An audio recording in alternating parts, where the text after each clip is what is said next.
5, 4, 3, 2. Boom, and we're live. Remi Warren, International Man of Adventure. How's it going? Good.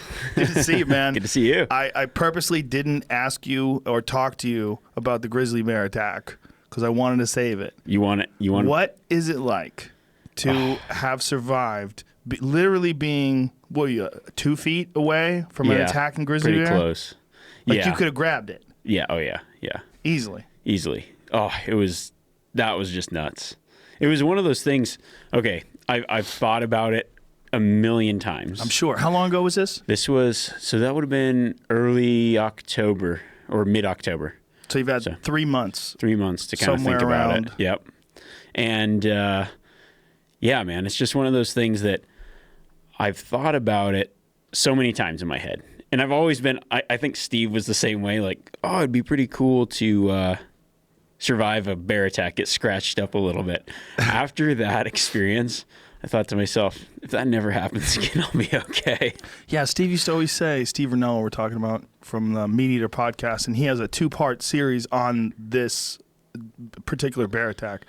But he used to always say he wanted to get clawed across the chest and have, like, not a tattoo, but like a big claw. Yeah, I'm like, a little bit of marking. Like, what are the odds that happens? Yeah, I think that in order to get that, you have to go through a really, really horrible experience. Yeah. And there's guys that have had those attacks, or there's guys that have had those attacks a lot. But yeah, I mean, I've been around a lot of wild animals and seen a lot of things and been charged by bears, and this was just different. It was that kind of attack where while it's happening, you're going, this is not going to pan out well. Somebody's going to die. You're just looking at this bear, and it's coming in hot. And just everything, it's a weird experience. Your memory's a little foggy of it. Everything happened so fast, but it felt like it was so long. So the adrenaline just must overwhelm your brain. So. Yeah, and you don't even think about, I just remember... It was a weird situation. So I'll just kind of recap the story.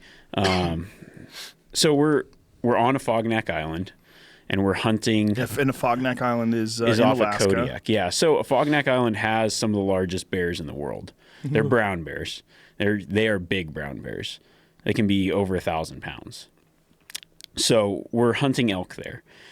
My brother and myself have hunted elk on that island before, and it's just a miserable place to be. Well, it's a fascinating hunt, the way you guys were describing it, because just the fact that you would choose, out of all the places you can go, you pretty much can go anywhere you want. Yeah. You chose to go on this brutal adventure hunt because it's so difficult, and because because, like, Ranella was talking about this once, and the way he described it is, like, there's things that are fun while you're doing them, but they're not fun later, like roller coasters. Yeah. And then there's things that are terrible and awful, but you'll think about them forever and look back at them fondly. Yeah, that's exactly what this is. It's that, after the fact, you think back and you go, in the moment you go, I will never do this again. And then about a year later you go, I should do that again. It's weird. And what is it about the place that's so miserable? Well, it's hard to walk through. It looks easy hiking. And there's just this big mountain where you can get to with a plane. You've kind of got to climb this big mountain. And the vegetation is so thick and it's so steep that it takes forever to go somewhere. So to put it in perspective, to go, say, a mile might take 5 hours. Whoa. That's how much like a mapped mile. Yeah. So the way the crow would fly, if you're just going a mile, and then another distance could take you half that time or a quarter of that time, but there's a big mountain in between where you need to go, plus the vegetation, and it's really steep. So you've got all that kind of working against you. Plus you can't really walk in just a straight line there. You've got to navigate around all kinds of stuff. And there's you from, play some of this, Jamie. That was... It's been destroyed, and this is just a rough day. Real rough. So that was after the bear attack. Yeah, right afterwards. Yeah, I'll have to figure out, because right after the bear attacked, I pulled out my phone and was just kind of like recording everyone's reactions. And then I put it on my Instagram story. But I'll try to find it tonight and I'll post it onto I'll figure out a way to Instagram stitch stories, it together. They let you save them now. Now they do. Yeah, this was like 3 weeks before that, unfortunately. So this place is miserable. It's rainy all the time. It's high winds. Thick, dense vegetation and literal monsters. Yeah, I mean, giant bears. And then big, the elk are probably... What do they weigh? They can weigh up to 1,400 pounds, these elk. So the Which size is of moose. way bigger. Yeah, it's like the size of 2 normal elk, weight-wise. Because like an average elk would probably be around 500 pounds in most places.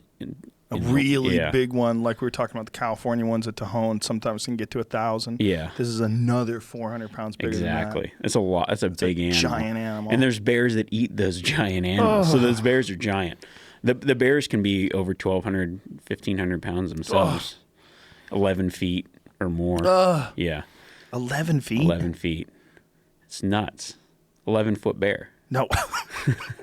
This one that attacked you guys, how big do you think it was, if you had to guess? I would say, I would say it's 11 and a half feet because, because actually after we went in there, my friend who's a pilot there and dropped us off, he called me about a week or two later. He's like, they shot that bear that went after you guys. Somebody went in there, same place, bear attacked them. They killed it in self-defense. It was 11 and a half feet, and I think almost 1,200 pounds. So there's very good odds that was the same bear. I would imagine that it was. There's very, I mean, because it was the same area. Same area. Probably had taken over that area. Seemed about the same size. When it came in, I thought that's a big boar. It wasn't one of those ones you think, oh, that's a. It looked like a big mature animal. In the piecing together what happened in my mind later. But yeah, so we're hunting elk on this island. Steve ends up getting an elk. We hang it in a tree. We do all the stuff you're supposed to do, get the meat away from the carcass. But we had yet to see a bear up until this point. And when my brother and I went in there a few years earlier, we just saw bears every day. We'd see 6 bears a day. So your mind's just bear, bear, bear when you're seeing them all the time. When you aren't seeing them all the time, you get a little lax. And that's where we really screwed up. Because the attack went down, no one was prepared. We were just sitting around having some sandwiches, and we're filming, and there's 6 of us all together. And I think that large group, that 6, is what saved us. Because when the bear ran in, it was 6 of us sitting kind of in like a semicircle, a strange circle. And when that bear came in, we did that scatter effect. And I think that scatter was kind of like if a lion's going after a zebra, they use their numbers and stripes to confuse the lion. It was that scattering of things just going everywhere that caused confusion for the bear.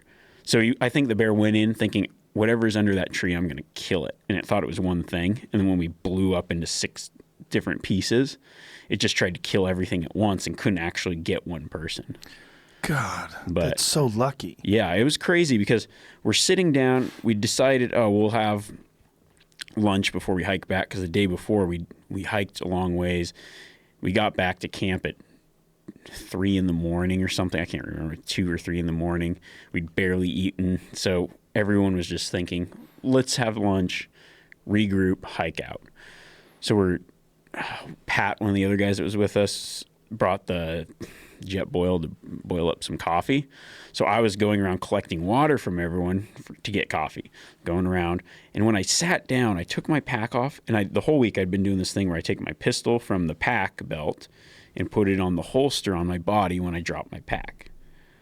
And it was that weird deal where I took the pack off and I'm thinking about switching. I'm like, oh, no, that's fine.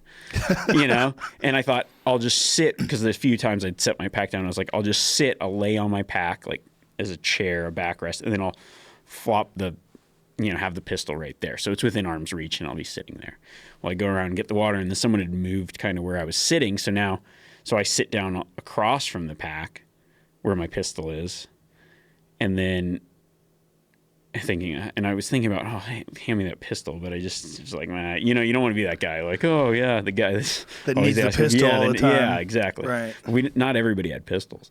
Just me and Giannis had a pistol. And then And then Pat's behind us. He goes, I hear something. And I look up, and that bear's like dead set. So Steve would be where you are, the bear behind Steve. So like Steve was between me and the bear. His back was to it. Like how far away? Not far. I don't know, 30 yards, something. So the first time you see it, it's 30 yards. And is it 30 running? yards. Yeah, it's dead run, super fast. And I just locked eyes with this thing. I mean, I see it coming in the whole way, just beady eyes locked in on me. And I think this thing's going to kill me. And so I'm thinking, when I say I'm thinking, I don't know if I'm thinking. I just remember what was kind of going through my head at the time. I thought, oh, fuck, I'm going to die. And my protection's right there. Like, I'm going to die. This is that situation where I'm dead, and they talk about it, and he could have saved himself, but his gun's on the ground. And I think that was like, go for the gun was my whole thing. So I start to go for the gun. Giannis would have been here as I remember it. And so I start to go for the gun and realize, fuck, I don't have time to get to my gun. And it's 3 feet away. Jesus that bear's Christ. Like right there coming down at me so fast. So I kind of do like a football juke move, left, right, and then wheel around right, do like a spin with my back, and then start running to the left. And at that point, Giannis, I didn't know this at the time, because I looked at some pictures afterwards, kind of piece everything together. So Giannis was sitting right next to me. I think he got up to turn. There was some trekking poles right here. He grabbed a trekking pole. So probably while I was juking, he reached around, grabbed the trekking pole, swings around, hits the bear in the face. Jesus Christ. So then I see the bear running off. Then I see someone going down the mountain with the bear. I'm thinking he's got someone. So I grab my pistol, start going down the mountain, yelling, oh, count off.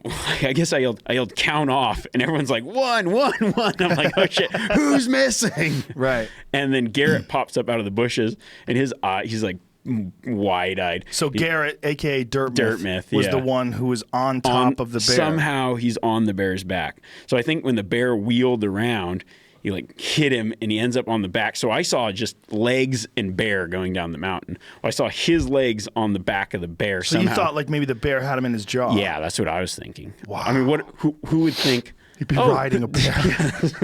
Like if that was in a movie, you'd be like, get the fuck out of here. You're not riding a bear. I think what was that Anchorman where the guy's like riding the bear in the zoo? That's what it was.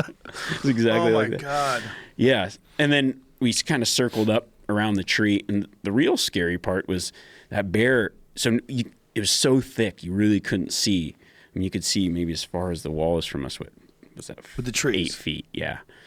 And just real thick brush. And you'd hear the bear charge in again. And we only had the 2 pistols, Giannis and I. And the wind was so strong, there's no way we could have used bear spray.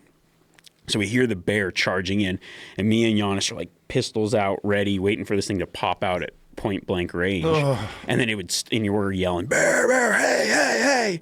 And then that thing stops, and then it would just, it would crash off, and then it would charge in from the other direction. So you gotta like circle around the tree the other way. And did that, I think, 3 times. That was just it's like a horror movie where it keeps coming in from different angles. It was weird. It was not a fun feeling. You just felt so small. So you guys had come back to the carcass that was hanging in the tree, and it had probably claimed that carcass? We don't know. It knew the carcass was there. I assume. Now, the weird thing is it came in with the wind. So the wind was blowing pretty stiff and, say, into our face. Mm-hmm. And the bear came in with the wind. So he wasn't going into the scent. Right. Normally they go around, they catch the scent, and they charge in.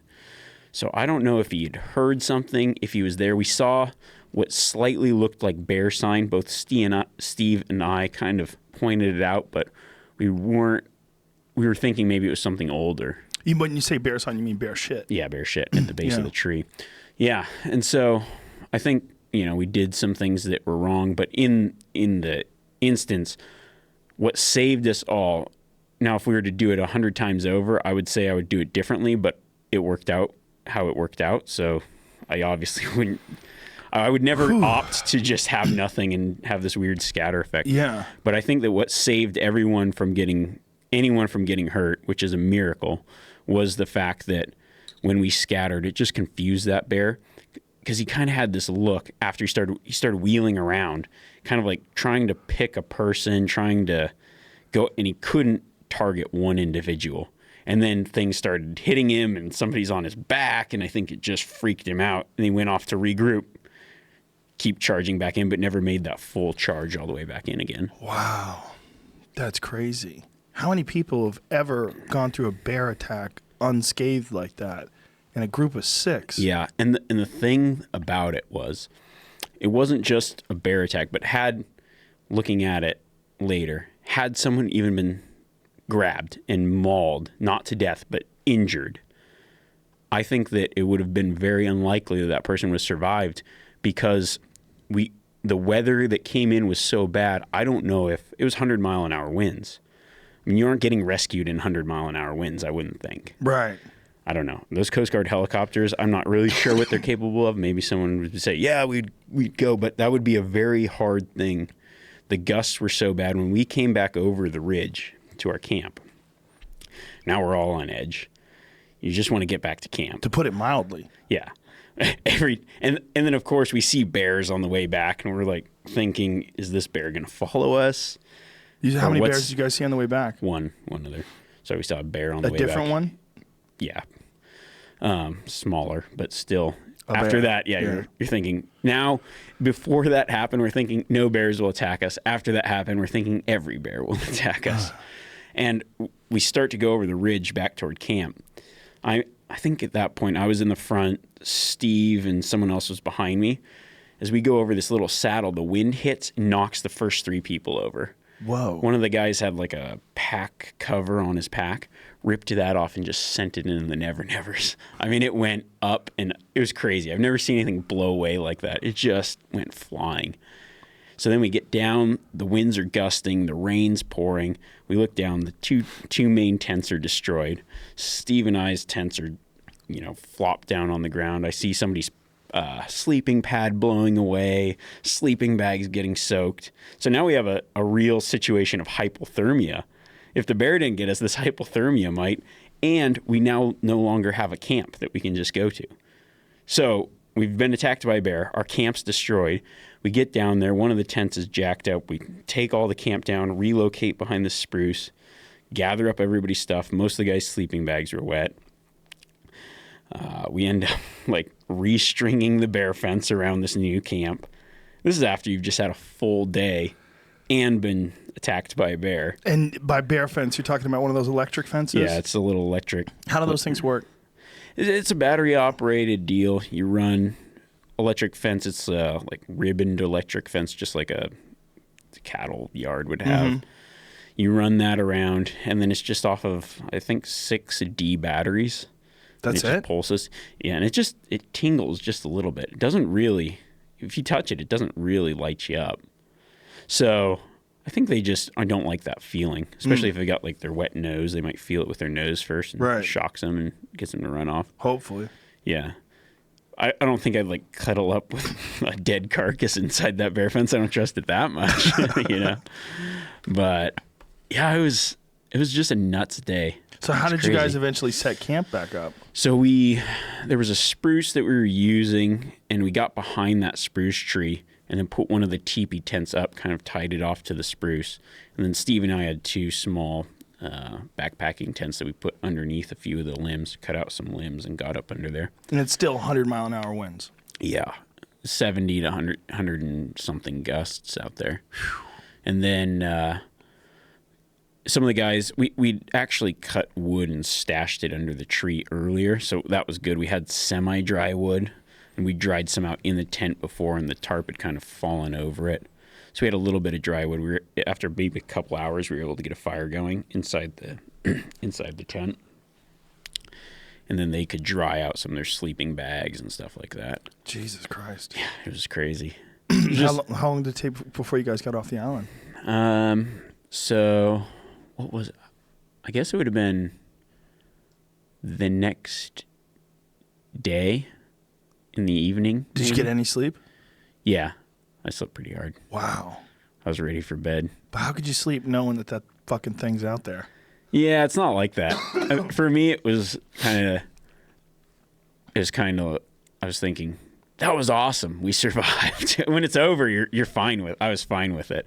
You didn't think like we're still on the same island, the same bear's still there, and we only walked like how many miles? Did you walk? Probably 3 miles. 3 miles. That's nothing. Yeah. Especially for a bear. For a bear, that wouldn't have been a problem. For us, it takes 5, 6 hours, 7 hours, something like that. It was crazy. But yeah, and after it happened, once we'd cleared the area, I was okay. But in the moment, I thought, this is it. This is how I die. It was a weird feeling. I've had that feeling a few times in my life, and I just don't like that helpless feeling of like thinking. What scares me the most is that thought of thinking while you're dying. Oh, you ever think about that? Like while you're dying, knowing that this is it. That last thought. I don't like the idea of that last thought. Like that's if you're in a plane and the plane's going down and you think, well, I know I'm going to die.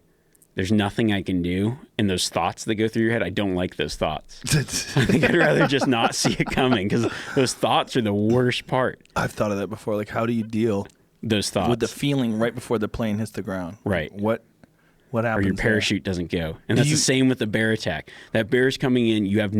If you have a gun, you're focused on your task. And then if the bear got you, crushed your head, maybe you have that task to focus on, but you aren't focusing on the inevitable is going to happen. There's nothing I can do. I don't like that thought. It's the worst. They are crazy animals. Yeah. They're nuts. I mean, Adam Greentree, who we were talking about before the podcast, did this 28-day backpacking trip in Montana and Colorado and elk hunting in September and solo all by himself, and took a bunch of Instagram pictures and put them on his Instagram story of him holding up a pistol with a sow grizzly standing on her 2 legs looking at him in the distance while it's snowing out. And she got within 15 yards. She bluff charged him within 15 yards. She was just trying to get him away from her cubs. Different situation than with you guys, because the sow, when they have the cubs, will just try. They just don't want their kids to get fucked up by you. Yeah, exactly. So they don't want you anywhere near them. So they try to scare you off. Yeah, there's Adam. Yeah, I remember. I saw that. That was crazy. Yeah, that was in Montana, I think. Look at the bottom comments. Some dickhead, Chunny94, you are a cunt. And then his next comment, #vegan, #animal rights. Hilarious. You fucking idiots. I hope that guy gets eaten. Yeah, it's not really. I don't really hope you get eaten, Chunny. But you silly fuck. Yeah, it's not a fun feeling. Those bluff charges are still extremely scary because you never know if that's going to be the one that they decide to go all the way on. And Montana's had quite a few lately. You know, there was that really crazy video where the guy had half his head hanging off, like his scalp was hanging off his head, and he was explaining what happened. It bit his arm. That's nuts. Yeah, and he apparently was just scouting. And that guy, if I recollect right, I think that was him. He was kind of one of those guys that I think he even might have taught classes on bear safety and other stuff like that. And I think afterwards he said, yeah, it's a fucked up deal. It happens. Well, he was lucky he had a backpack on, apparently, because he was down and the thing was just tearing him apart, but he was, cuddled up. Cuddled in the backpack. Yeah. So a few years ago when I was in Alaska, I met this guy, and he was an older guy. I don't know if I talked about this before, but he was a older guy that was on that same island, and he got attacked by I think it was like an 11-foot brown bear while he was skinning a deer and killed the bear with a knife. But he got destroyed. Yeah, he killed it with a buck knife. He was probably 80-something now. There used to be, I remembered reading stories about it in Outdoor Life magazine when I was a kid. And then somehow I got to kind of interview him and get the whole story firsthand and recorded it on a video and stuff. Where's the video? I've just got it on my hard drive. I'm going to do something with it. Yeah, I'll put it out this year. It's cool. How big was the knife? It was a 5-inch blade? Size, 6-inch buck knife, something like that. With the black handle kind, almost like a solid straight blade knife. Yeah. And the bear attacked him. He kept stabbing it, fighting it off. What is this, Jamie? Yeah, that's the video? Yep, that's it. Oh, that's your video. No, that's not my video. No? But, oh, that's the guy? That's the guy, yeah. That's that little tiny knife? Yeah, that's it. He killed it with that little thing? Yeah. Oh, my God. That's not a big knife. No. So where did he kill it? He stabbed it it was, well, like he kept getting it in the neck, and then the bear would go off and then charge him again. And then finally the bear went off. He said it was pretty sick, like getting wobbly. Every time it would attack, it'd be less and less. And then I think he actually grabbed his rifle and shot it the last time when the bear was laying there, because he was able to get the bear away. Well, how fucked up was he? He was really fucked up. And there's a part of the story, so there's a cabin there that I've actually been by. They got him to that cabin, and they had the cabin, they have these things they call Arctic doors, where it's so to keep the cold out when you open the door. It's like a 2-door system. Mm-hmm. Well, the way that the Arctic doors set up, the emergency responders couldn't get a gurney in there. So the owner of the cabin rips out a chainsaw and cuts his wall open. Whoa! To get and saved his life, because then they got the gurney, and the Coast Guard got him out. He was in the hospital for a long time, skin graft after skin graft, and all kinds of surgeries, and he survived. The problem with those stories is that gives me hope. I always have these stupid fantasies, like if a mountain lion ever comes after me, I'm gonna fucking stab it in the neck. And exactly. I know what I'm gonna do. Yeah. I'm gonna put my arm in its mouth and fucking. You think about all that stuff until it's just right on top of you, and you go, oh shit, none of this is gonna work. I'm looking up at this 1,000-pound bear going. Also, I think no way. I think I know we're really weak. Like, yeah. We're so weak. You know, feel even like a strong person is really, really weak. Exactly. You feel really strong up until the point this breath's on you. You go, ooh, not going to happen. When I was on news radio, we did a scene once with a chimpanzee. I don't even think it ever made the air. I think it got edited out. But we had a baby chimp. It was a tiny chimp. Like, I think it might have even had a diaper on. But this little chimp was like 2 years old or something like that. And it was on top of me, playing around with me. You know, like, you want to hold it? I'm like, yeah, I'll hold it. And I'm holding it, and it just hits me a couple times on the back. Just fucking decides to smack me a little bit, like a puppy would do. And I just couldn't believe how fucking strong this little thing. I had in my mind, like you think of a chimp that's like 30 pounds or 50 pounds. You go, oh, that's like a person that's 30 pounds or 50 pounds. Like, it is a totally different thing. Like, its body was hard like wood. Like, it felt like this table. Like, everything was hard. Like, you have it in your mind, like, oh, that's skin and muscle. That's like my skin and muscle. No. It's crazy. They're so much stronger. And they ain't shit compared to a bear. Yeah, exactly. Little baby chimpanzee in a diaper. It's so crazy how weak we are. I mean, it's amazing how our brains and the development of our intellect and our ability to use tools and houses have protected us from all these animals. And I wonder what we used to be like. I was thinking about that the other day, and I was kind of debating in my head whether our tools, I think our tools are the only thing, we hide behind them. Oh, for sure. I think that's the only thing that kept us alive for so long. I wonder what we used to be like, though. I wonder if before the tools, we were more like the chimps. Maybe. Well, we were showing photos of Australopithecus, which is like one of the oldest human beings. And it looks kind of like a chimp person, you know? Yeah. It's all covered in hair. Oh, I'm sure they weren't very big either. No. It's about chimp size, really. Maybe a little bigger, weren't they? Yeah, and even Neanderthals. Neanderthals apparently were only like 5 feet tall, but they weighed 200 pounds. Really? Yeah. They were like solid. 5'4", maybe something like that. Probably gorilla type just strength. Stupid, jacked, giant bones. Like probably way stronger than us. Yeah. That's crazy. Yeah, we just figured out a way to build stuff. And I guess we just got soft along the way. Exactly. It's amazing that we made it this far, though.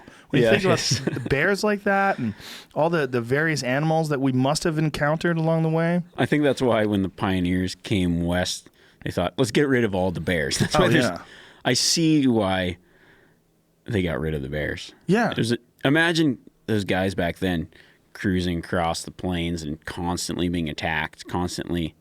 They had a legit fear of bears. Oh, yeah. Because we don't understand it in our society of having these natural predators be actual threats to you in your daily life. Yeah, well, not only that, but back then, they didn't even have like a real legit map of the territory. No. They were just trying to figure it out as they went along. Just cruising around. Stumbling into something. And Yeah.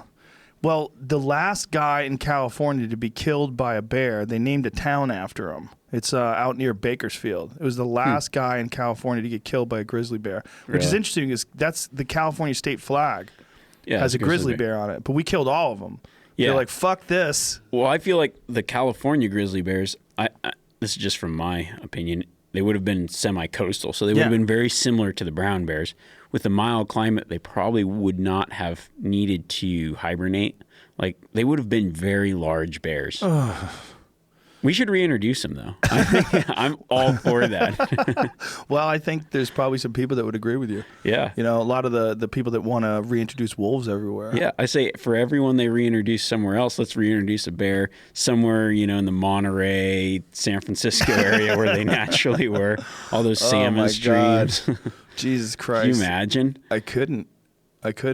Yeah, I think people really have no idea what that is. They think of it as some sort of a thing that they've seen on, you know, the Discovery Channel or on some cool YouTube video where you see them wandering through the fields. But until you're there with it, what I was going to say about what Adam said, like Adam said, he's like, mate, he goes, it's a fucking monster. It's a fucking monster. He goes, people are out there looking for monsters. He goes, they're fucking real. He goes, monsters are real. He goes, it's not their fault that they're monsters, but they're fucking monsters. That's the worst Adam Green impression. No, that was a spot-on impression. That was exactly like him. He's around me. I could do it better, mate. They have that thing where they talk loud at the end. Their voice goes up. But he was talking about how it was charging him from 15 yards. He could see the muscles and the hair was standing straight up, but it was looking at him and rippling. And he was saying, is this it? And then he found out later that the gun had the wrong bullets in it. That's crazy. So the bullets were too big for the gun, and the only way it would have worked is if he got one in the chamber. He couldn't cock it to put one in the chamber. He would have had to individually put one in the chamber. And then he would have had one shot. Yeah, that wouldn't work too well. Oh. Yeah, I remember it almost seemed like slow motion. The way that hair was just waving back and forth as you're locking eyes with it. I saw one grizzly once ever in the wild at close range in Alberta. And it wasn't a big one. It was like maybe 6.5 feet. But the look it gave me was so different than the look black bears give you. Yeah, this is the zero fucks look. They know. They just look at you. They look through you. Through you, yeah. They look at you like your food. I was trying to figure out if it was going to eat me and how it was going to eat me. Yeah. It wasn't looking at me like I was scary. No. Like black bears look at you like, what are you doing, man? Can I come over here? Are you going to fuck with me? They bob I their should head. get out of here. I smell you. I'm out of here. And then they take off. But the grizzly was just looking at me like these marble eyes, like black marbles. Exactly. Yep. Those eyes, man. They're dead. They are. Dead eyes, man, like shark eyes. Yep. Yeah, it's nuts. They all the videos you see of bears too are in that Katmai preserve where they're just eating fish and they're chomping and they're playing. Well, it's because they have food. Now imagine if you just took all those fish away and put one person there. That's it. The look that those bears would have would just completely change. Yeah, we showed a video of that. Pull that video up, Jamie, of that. There's a crazy video of this guy who's a photographer who's taking pictures of what looks like 15 plus brown bears in this one river, and one of them walks up beside him and just sits down, like literally sits down about 10 feet away. And apparently this one particular area is so rich with salmon, no one's ever been killed there. Yeah, that's probably, I think it's Katmai Preserve. I think that's what they call it. But now you have to get permits because it's just such a popular place. You go in, you fly in there, and you just take pictures of the bears. And they have so much food and they're so habituated that they don't. But if you took the food source away. Yeah, this is it. Look at the size of that thing. See that gun sitting there? Yeah. That's not what you want to do, I've decided. Oof, yeah. That seems like an issue. It's not like you can go over and grab that gun either, buddy. Jump over your launcher. You'd be so crushed before you ever got to that thing. And give me some volume so you can see it, hear it breathing. Look at that thing. What the fucking arms on that thing? What is the name of this video, Jamie, so we can give the people credit? It says bear sits next to guy. And it's sitting. Is that bigger or smaller than the bear that attacked you guys? That's probably smaller. Oh, Jesus Christ. Yeah, look at that thing. I mean, that's not a very old bear there. See how his chest is kind of smaller up in the top? I guess. Yeah. This video freaks me the fuck out, though. Like, this bear was just sitting right next to this guy. But I mean, you look at that and they just look so peaceful and nice. You would never think. But it's two completely different worlds when you go to somewhere like this. There it goes. Now you see how close that thing is. Yeah, now in that video, it just looks like a docile, fuzzy animal. Now watch this. Look down there. Yeah. That's so crazy. There's literally like 15 huge fucking bears just pulling salmon out of that river. Yeah, that's nuts. Yeah, I mean, I think they're beautiful. I think they're amazing, and I'm glad they're there. But it disturbs me to no end that people don't really understand what they are, and they treat them as if they're some sort of a mythical creature in some Disneyland movie, and they don't understand conservation and controlling their populations, which is what they did understand when they killed them all out of California. They were like, look, people are getting fucking killed at a regular basis. Oh, yeah. This is a real problem. And now British Columbia is in this weird situation. My friend Michael Hawkridge lives up in the woods in British Columbia. He lives in the real BC. The real BC. But the population center is all Vancouver. Yeah. Vancouver, which is this amazing city, great restaurants, and everybody's like, what? Kill the bears? Fuck that. You don't need to kill the bears. But if you fly into where my friend Mike lives and talk to those people out there, they can, first of all, they can hunt as many wolves as they want. You could shoot 100 wolves a day. Yeah, there's no lack of wolves there, is there? They're everywhere. Yeah. We heard them. You know, I didn't see one when I was up there, but you could hear him off in the distance. But he said that he's got one in his house that jumped at him. And he shot in the air, jumping off of a ridge at him. Wow.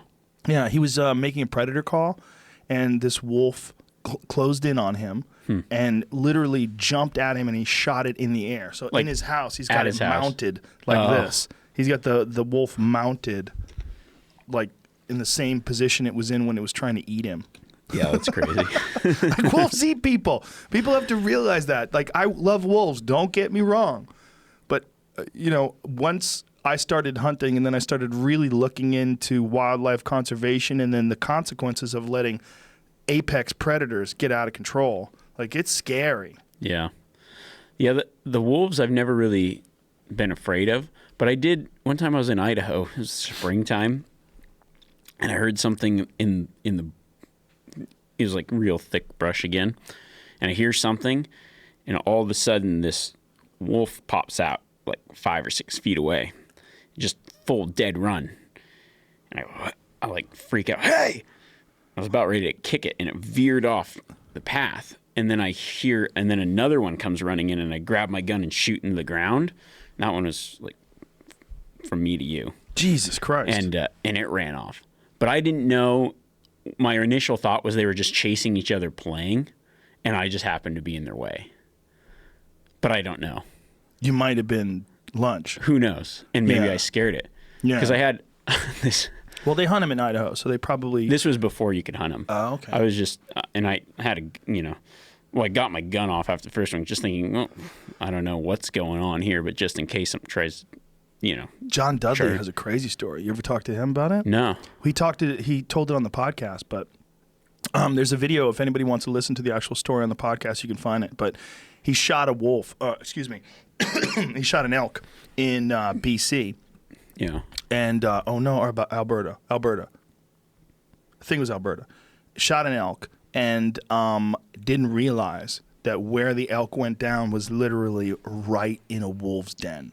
Oh, wow. There was these bones around and shit. Huh. It was literally like a scene from that movie, The Grey. Yeah. There's like broken Jack bottles. So it was him, and John only has a 4-arrow quiver, right? Yeah. He shot 1 arrow, which he used to take down the elk. So he's got 3 arrows left. And he's got a guide with him. And the guide has a rifle, but the guide only has a handful of bullets. He's got like 3 or 4 bullets. Yeah. So they're standing there. They're trying to take this elk out. They're quartering it up. And then wolves start circling them and howling. And then they realize, like, oh, fuck. Like, we're literally in the wolf's den. And one wolf makes a dead run at him. He kills it with his bow. Another wolf makes a dead run at it. They shoot it. Another wolf comes down. He shoots it with the rifle. So John has shot 2 with his bow, and the other guy shot 1 with a rifle. John's down to 1 arrow, and the other guy has like maybe 2 bullets. Wow. And they're freaking the fuck out. They have their back to a tree, and wolves are circling them, and they're howling because they've already lost 3 wolves. Yeah. So he's literally getting charged by wolves with his back to a tree with a giant elk carcass behind him that they're trying to claim. That's crazy. Crazy. He Yeah. said the alpha male was standing on a ridge. He drew back on the wolf. The wolf looked at him and bolted and took off, and the rest of them took off behind Really? him. Yeah. But he said they were circling him, howling, from like doing like a roll call, like trying to see who's still alive. Like, what's going on here? But even after a gunshot and 2 of them killed with arrows, they were still charged. That's crazy. Fuck. Huh. It's a great story. Yeah, it is. It's terrifying, though. Yeah. But just to let you know, like, people think, well, wolves don't harm people. In World War II, the Russians and the Germans had to call a ceasefire because so many people were getting killed by wolves. They decided to call a ceasefire, kill the wolves, and then go back to killing each other. That's crazy. It's a crazy story. World War I or II? I think it's 1. 2? Was it 2? Yeah, it's You'd a think crazy they would have story. just like fed on the dead people. Well, I think there were so many wolves, like Siberia or Russia, wherever the fuck they were. There's a lot of wolves, you know, and they don't give a shit if you're a person or a chicken or whatever. They're here to Just eat. go for it. Yeah, I mean, it's cold. It's tough living. It is one. It was one. It's World War I. Yeah, but that's a confirmed story. I mean, they were just guys would go out on scouts and they would just vanish, and then they find their boot with like half a foot still in it, and like, what the fuck? Like, people don't realize like a wolf can cut through an elk bone with its teeth. Yeah, when you see a wolf actually take down an elk, it's pretty impressive. Have you seen it live? Yeah, I've seen it. I've seen a single wolf take down a spike elk once. Wow. A bull. And what it did was, it's just so fast too. It ran it downhill. They're so smart too, but the elk was on a ridge. The wolf starts chasing it down and starts chasing the elk through what we call deadfall, where a bunch of trees have fallen over. So the elk has to exert itself and jump over things. And then the wolf would come in and bite its back legs. And that wolf was so fast, it could run almost between its legs as that elk's running. I mean, it was crazy. And then it got its stomach open, so it's dragging its guts. And then the elk finally would get its guts caught on the trees that it was going over, and then the wolf got it by the neck and just held it until it died. And you watched all this from how far away? I don't know, probably 300 yards maybe. Wow. Yeah. That a lot must of have it, been some of it amazing. you couldn't see.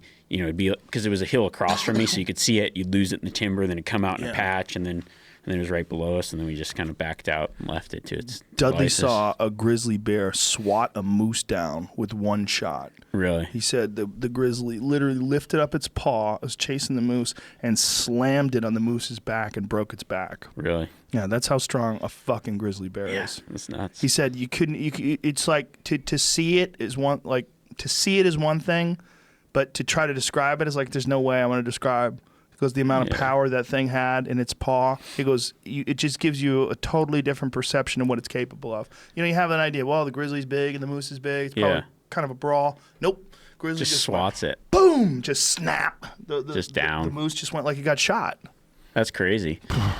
Yeah, when you see the power of them, you think, I don't know. Yeah. The whole getting scratched thing is probably... Fuck, that's not happening. You aren't getting scratched. You're getting tore up. So in BC, they passed two laws. The first law they passed, they were going to outlaw trophy hunts. So what they said is because eating black bear is a traditional thing. A lot of people eat black bear. A lot of people that are, that don't hunt or don't have anything to do with hunting don't know this. But black bear is eaten by a lot of people. Yeah. Grizzly bear is not eaten as much.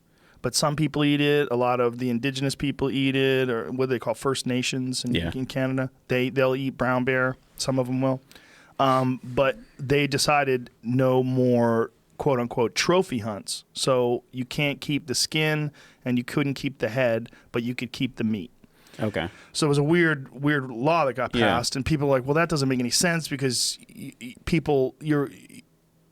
I understand that they would want the people to only hunt for meat. That makes sense. But why not allow them to keep the skull and keep the cape and all that other stuff Seems too? kind of wasteful. It's wasteful. Yeah. Then they changed it entirely. And they said no grizzly hunts at all. And it was really quickly. They had one law changed, and then another law changed. And they based it on a really small sampling. Like they had like I think it was an email sample. Gritty Bowman has a thing on it. They did a podcast on it, but they explained how it went down. That it wasn't, they said 75% of the population agrees, but it's not really 75% of the population. 75% of the 3,000 people that got the responded to the email. Yeah. Right. And, or online petition or whatever the fuck it was. But they have a problem now. These people that actually live there, like my friend Mike, it's like, okay, if you're not going to control the populations of them, like Mike had to shoot one that literally had its face in his cabin. He opened the door, and it was literally, he shot it, like, we're literally right there, like where you are. It was trying to come in his cabin, and he shot it. Yeah, I think that the reason I've heard that there's more people are attacked or affected by black bears than grizzly bears or brown bears. But it's just that not as many people live in proximity to them. Right. If you put a major metropolitan area in the middle of Fognak Island, people will be getting jacked just all the time. Yeah. Yeah, and that's what's going on also in Montana. I mean, when these most recent attacks, it's just because there's a large population of bears there, and you can't hunt them. And the good thing is that people hunted them almost to the brink of extinction, and now through conservation, they've brought them back to the point where they're no longer endangered. But there's the dispute between the animal rights people and the wildlife biologists and the hunters, and trying to figure out how big does a population have to be before you realize that you have to chop some of them down? Like nobody wants to eliminate grizzly bears, but you don't want 100,000 grizzly bears in the metropolitan Vancouver area. Yeah, and it's kind of a weird balance when you're talking about hunting and animal populations, and then you throw in predators, because I don't think a lot of people even understand how humans have affected the environment in such a negative way that nothing will ever be as it was. Right. People go, oh, well, the predators will control the prey populations. And so why would we need to control the predators? Well, we've upset the balance in such a way that if we don't insert ourselves into the equation, which as far as we know, like humans have been in the equation hunting since the animals that are currently in North America have been around. Brown bears have always been hunted by humans. When you're looking at the way things were, I mean, indigenous people hunted them, people before, settlers and whatever came in, the bears were being hunted. So humans were always a natural predator of the bears. But the way that humans have affected the landscape between obviously taking up habitat, I mean, habitat's the number one thing, is habitat's gone. Invasive plant species is crazy. The type of plants that grow in places they shouldn't be now, will never get rid of those plants. So because those plants are there, native plants that the animals originally should be eating off of don't exist. They're outcompeted by noxious weeds and other things. So the amount of food source is smaller. So then the prey population cannot, they've lost their winter range because of developments and other things. And then if you just inserted and said, well, all the predators will take care of those numbers, well, that's not true, because the numbers can't get to what they were because there's less availability starting at the bottom level of food source and winter range and habitat. So what do you do about that? I mean, is it possible to kill all the invasive plants? No, it's not possible. Not even possible. Close. No. I mean, there's no way that, like where I'm from, Nevada, you talk about invasive plants, there's a species of grass, cheatgrass. Well, when fires wipe through, the native grasses can't compete with that. So the cheatgrass takes over. It has less nutrients and doesn't have the same type of browse that the native deer and whatever species, deer and elk need, mostly mule deer. And where's this cheatgrass coming from? Somebody brought it over because it was ornamental, and it's just gone rampant. Really? Most of our plants aren't native plants now. Really? You look at most of the plants that take over are invasive plants. Yeah, our country's primarily invasive species plants. Maybe someone will call me out on that, say that's not true, but there's more invasive plants than native plants. That's crazy. Yeah, the grasses, most of the grasses that we have around aren't from the regions. Kentucky bluegrass in California, it doesn't make sense. Well, it's always fascinating to me when an animal gets into an area where it doesn't have natural predators, like a nutria. Yeah. Like nutrias down south, and they just have to hunt those things like all over the place. Crazy. This giant rat thing. Yeah. Well, I was just over in Maui hunting axis deer. Yeah. And they've said the populations there just have exploded. Oh, yeah. There's Because nothing. they don't have predators, and all the native species actually are being negatively affected by the invasive species. Now, were you there? How recently was this? Yesterday. Yesterday? Yeah. Oh, so you just got back. Yeah, well, I got back What is yesterday. it like in relationship to where we hunted in Lanai? It's very similar. Different terrain, a little more mountainous terrain. So probably kind of cooler. Yeah, a lot of lava, a lot of rock and cliffs and some other stuff that goes to the ocean. And then there's kind of all different. There's more of a dry side of the island. It's more of that lava type terrain.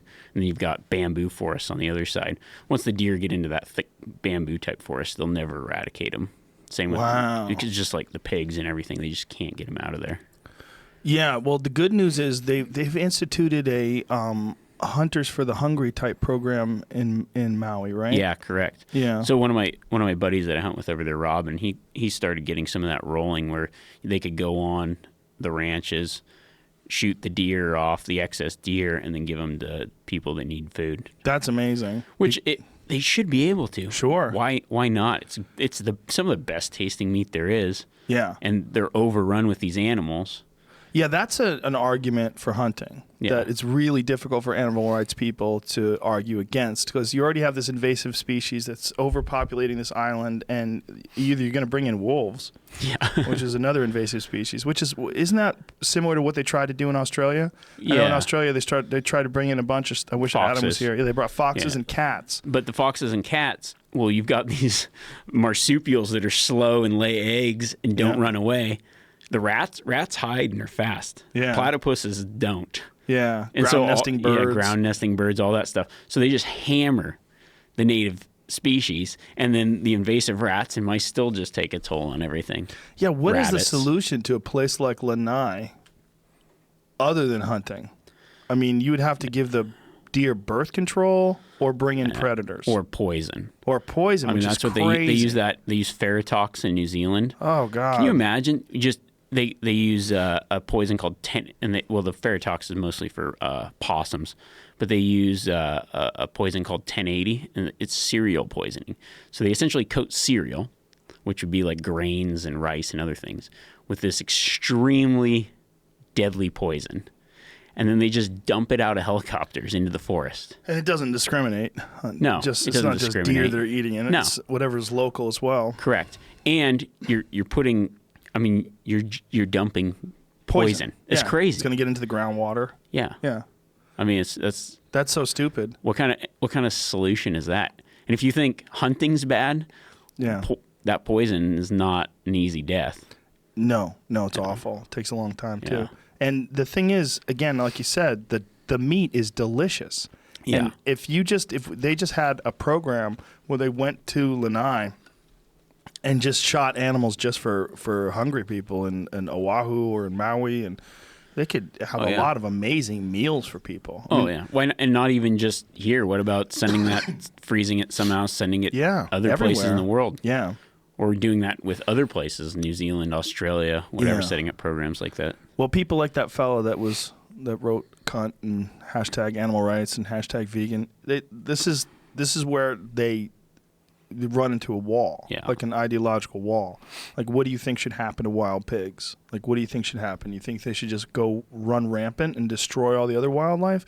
They're not just an invasive species, but a ruthlessly reproducing invasive species. Yeah, and they can outcompete other things. So by leaving one thing, you're killing something else. There's always this weird trade-off where for one thing to exist, something else has to die. And that's unfortunate, but that's just how the world is. If you don't like the way the world works, that sucks. It's kind of unfortunate, but it's also kind of it's the way it is. Yeah, and I don't want that elk to get killed by that wolf, but I would have loved to see it happen. Yeah. It's going to happen. Exactly. I mean, you got to see, in my opinion, you got to see something really fucking amazing. Oh yeah. What are the odds that you're there right when a wolf takes out an elk? Yeah, not very likely.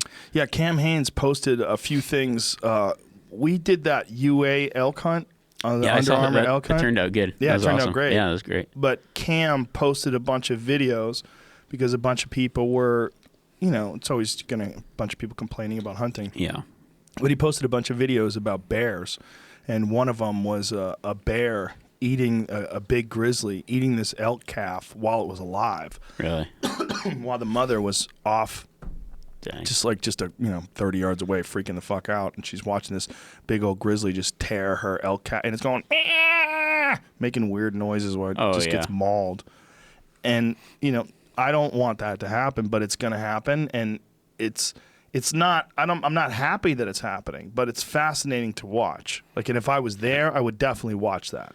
Yeah, I mean, it's just life. It's life. Yeah, it's crazy. But I think that is the real ideological argument, and this is where the vegan people fall short. It's like, I understand that you don't want to kill animals. You don't have to. I understand that you don't want factory farming. I don't want it either. I don't want any of that stuff. Yeah. But this is you're dealing with a different thing. And it's a smaller thing. Like, the amount of people that are hunting for food and managing wildlife and controlling populations it's a smaller thing than the amount of people that actually eat meat.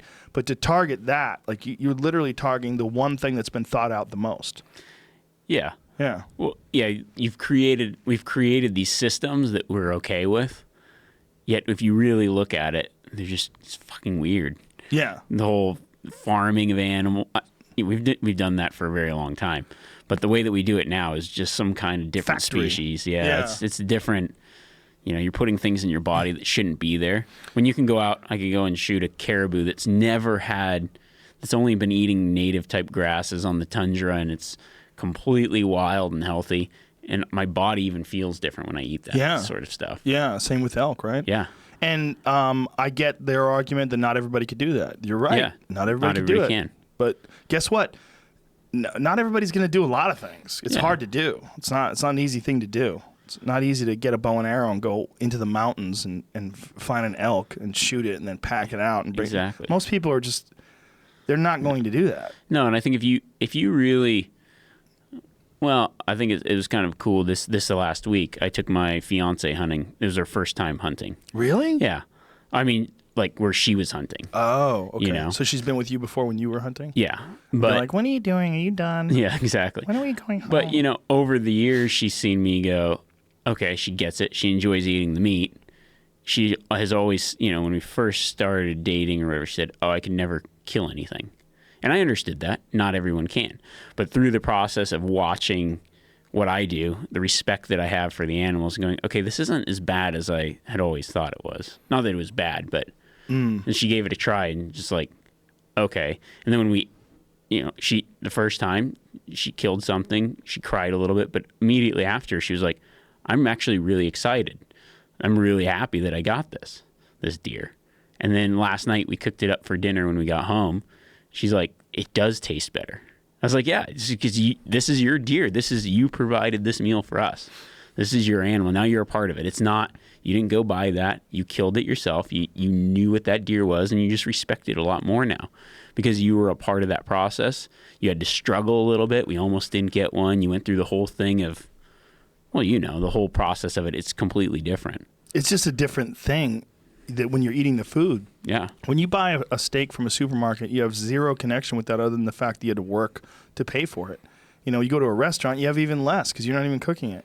Yeah. You just sit down there. Yeah, I'll have the T-bone, medium rare, please. And then it comes back. Ooh, looks good. Chop, chop, chop, chop, chop, chomp, chomp, chomp, chomp, chomp. Yeah. But when you do it yourself, when you described it once, I think, in a great way like that, when you pull out an elk steak from an elk that you shot, it's almost like it's sacred. Oh, yeah. Like you're holding it like a baby. You've worked, so you just appreciate everything you work hard for. Yeah. It's also that you were there. Like, you understand this, when you're eating that meal has a memory attached to it. It has effort attached to it. It has a comprehension. You understand the process. You understand where the arrow went. You understand the blood trail. You were there when you quartered it. The whole thing is like it's all coming back to you as you're eating. There's no way you could reproduce that without actually doing it. No, and there's that value when you look at even just having a set of antlers around. People that don't hunt think, oh, that's just trophy. It's glorifying it, but after the meat's gone, you're still in remembrance of that animal. Oh yeah, It's like a very deep process that you take with you for a long time. Yeah, no doubt. I have my first elk that I shot on my wall at my house. The only one that my wife lets me put up. The first elk that I shot with a bow, and I walk by that thing all the time, and I remember the whole experience. I remember bugling coming up the hill. I remember hiding behind the tree. I remember drawing back. I remember waiting till I could see its vitals. I remember the arrow hitting it, and I remember going, "Holy shit!" And I remember watching it stumble. I remember it going down. It's like vivid, like super vivid, and vivid in a way that not a lot of memories are. Because it's so primal, because it's a life and death video. And I think, man, I'm not a neuroscientist, obviously, but there's some shit that's turning on in your head that's like from the caveman days. When you shoot an elk with a bow and arrow and you see it go down, you realize you're going to eat this thing. Like it's very interesting. It's almost like the way there's certain experiences in life where once those experiences happen, you go, whoa, I didn't even know that was a part of my brain. Oh, yeah. Being a father's that way in a more intense way. Like once you have kids and then you realize like how much you love your kids, you're like, wow, this is a part of my brain that I didn't even know was there. And that was like fully lit up and overcoming all of my senses and thoughts. You know, there's some sort of strange, deep connection that we have. And I always tell people, like, a good way you sort of feel that in a mild way without too much craziness is fishing. Yeah. When you catch a fish, you're like, oh, we got it. Excited. We got it. Oh, Jesus. There's this weird sort of excitement to it. But people don't have a problem with dead fish. No. Yeah, it's weird because fish don't have faces or something. Like, I don't know. It doesn't look like your dog. Like something that maybe just because you don't cuddle fish or something. Right. I don't know. Yeah, it's in the or maybe water. a cuddlefish. It's in a different. Yeah, it's in the water. It's in a different world. Yeah, there's something that we have about, but then there's other animals. Like we're super racist when it comes to animals. Oh, for sure. Like rats, we don't give a fuck about rats. Kill those things. Like, nasty. Yeah, disgusting. Because they have hair everywhere but their tail, so it's just slimy ass fucking reptile tail. Yeah, but something cute like a chipmunk, like a little fella. Well, it was funny because today on my Instagram page, because I was doing some spear fishing and stuff, I caught an octopus, and to kill an octopus, you swim up and you bite their skull to kill them. Really? Yeah. They have a skull? Yeah, it's right between their eyes. It's where their brain is. You bite them between the eyes? Yeah, because otherwise it moves around too much, so it's hard to. Because an octopus, they just latch onto everything. Why do you have to bite it? You can't stab it there? It'd be really hard to trying to move, and it's got it can, as you stick the knife in, it would move around. So everybody does it that way? You always bite? Yeah, for the most part. Whoa. So you just eyes and you feel the skull and you bite down and crush it. Nobody has a problem with you biting an octopus in the head. Nobody does? At least not yet. Well, Probably the weird after thing this, is they're fucking smart, man. Okay, so this guy's got one. Yeah, that dude's a Kiwi. He's a cool guy. Whoa. That guy's an animal. Jesus Christ. Imagine if you're that poor octopus. This fucking savage with a beard. There you go. That's what a brain is, mate. You see he was wriggling around before, now he's dead as. So that, folks, is how you kill an octopus. Wow. And the thing is, nobody gives a shit about that. But the thing is, octopus are smart as fuck. Yeah, they're weird. Weird smart. Yeah, we've talked about that before. The ones that we... Yeah. Just the way that they hide, the way that they do stuff. Well, your show that you're not doing anymore, right? No, the Apex Predator. Apex Predator was a great show, and one of the things that for people who don't know what it was, you traveled all over the place and tried to learn from the way different animals would hunt things. But I remember when you came in here and you were talking about octopus. I didn't. By the way, you can say octopuses and you can say octopi. Yeah, apparently. Whatever you want. Yeah, you can say it both ways. But I had no idea. Like when you came in here, like, dude, they're not even from this planet. They're like aliens. Yeah, they're weird, but they are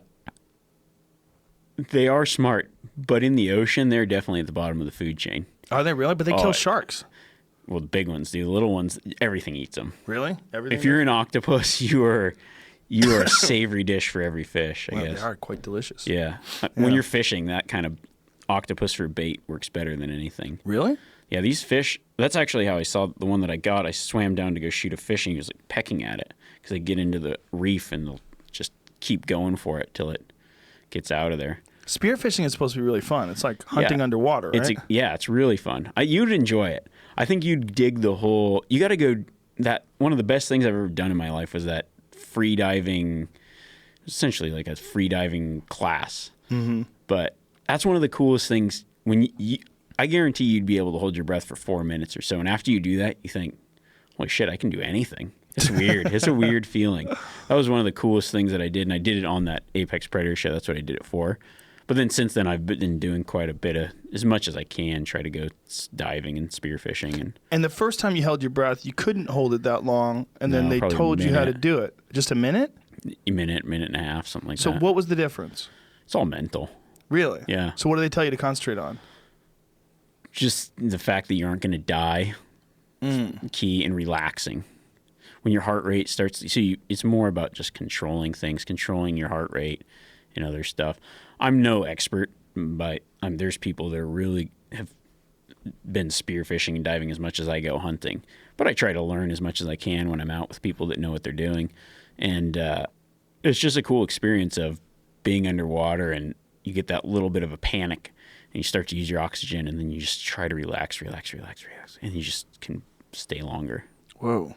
Yeah, and so this guy, is he giving you like techniques to relax? Techniques to breathe, slow your heart rate, and then just knowing the fact of how to hold your breath, don't let it out, and the fact that what your body goes through, the stages that your body goes through when you are out of oxygen. It's when you get to that end period, you actually almost feel like you don't need to breathe. It's really weird, yeah. And that's when you got to breathe. That's when you got to breathe. Because when I was done doing the 4-minute breath hold, I came out, and the first thing he says, breathe.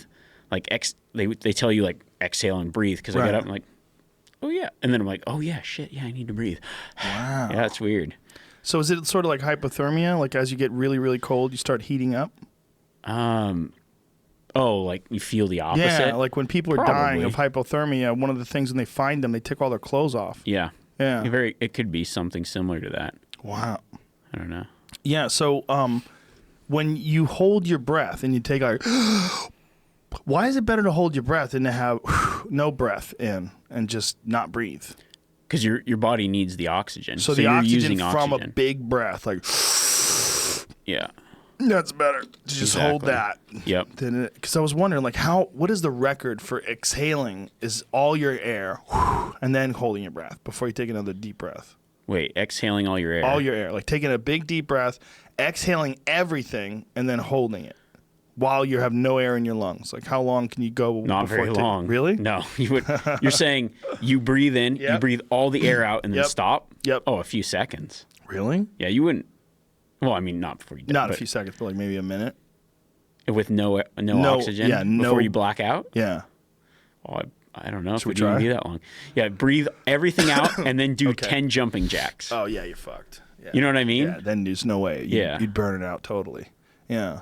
That'd probably be the fastest way to pass out. Egan Inoue is a guy who fought in the UFC, and he was a free dive champion, and I want to say he went longer than 7 minutes in the ocean, underwater, holding his breath. Yeah, some people are incredible. I mean, they can go 5, 7. Some of that too is building up your endurance. Yeah. But a lot of it is building up your endurance and just really slowing your heart rate and not using up the oxygen that you have. Yeah. And not freaking out. Because as you freak out, you get scared, your heart rate goes up, and you use more oxygen. It's one of those things, if you're running out of gas and you want to speed up to the gas station and you just burn more gas instead of slow down, drop it down to 35 and cruise. Yeah. You're going to go 70 if you can. Dude, you've lived a really fascinating life when it comes to like your experiences in the wild. Like, how old are you? 35? 33. 33. See, most 33-year-old guys have not been to as many places, experienced as many wild things as you have. I mean, you've really had a very, very unusual life. That's definitely, especially with wildlife experiences. Yeah, well, I mean, if I look at it, I've spent the majority of my life out in the wild. That's kind of crazy. Yeah, that is crazy. Real normal. Yeah, I try. Well, I'm honestly not that normal, but I try to appear normal. Breakdancing, or you were into you like? Oh, who told you that? That was Ranella? Someone told me. It was Giannis. Yeah, no, it probably was. Oh, when I was in middle school, but one of my friends was into it. You were a dancer, right? Didn't you do dance competitions and shit? No, I think that's one of those rumors. That, you know those. You know when you get really drunk and you pull out that party trick that you knew when you're 15 years old. Yeah, and it looks shitty, but nobody else like. That's one of those things. Oh, it's one of those things. Yeah, it's one of those things. Because people are like, you won't believe it, but Remi was like a dance champion. Right. Traveled all over the world in a dance troupe. And I was like, what? That is not anywhere close. I was in some summer, me and my brother went to Iceland in the summer when I was in high school, and the person that we stayed with was like a break dancer and just taught us how to break dance. And we just do it for fun. It's one of those things you whip out at like a wedding. Okay, so you never went anywhere. And that's hilarious. That's one of those things that just probably. I think everyone was. One Christmas party with ZPZ, everyone was just hammered. And I thought, oh yeah. Someone was like trying to do like the white breakdance thing, which is my version is extremely white and bad. Right. But I could do like a few, no head spins, but maybe some windmills and some cool stuff, that might have been. And then it just goes from there. That's what happened. Because the rumor had spread like wildfire. Yeah, that's great. Remi Warren was a breakdancing champion. I'm like, how does he have time for all these things? 33 years old. All the places you've been. Because the first time I saw you was on that show Solo Hunter, I think. Yeah. No, I think the first time I saw you was on Steve's show. And then I saw you on Solo Hunter as well. Yeah, because I was actually supposed to go on that first hunt with you guys, but I had to guide that week when in Montana. Callahan. And I wish I would have made it. But unfortunately, that would have been cool. Yeah. I love that area. You have to go into the woods with Brian Callen. Yeah. You will. It's a problem. You will not stop laughing. Really? Because he's way funnier than me, like with a captive audience. Like he's like, it's almost like he's wasted on stage. Like where where he's at his best is a bunch of friends just hanging around. Small groups. Just small, and he would just be, he's so fun. He's like, it's almost like there's no art form for what he does.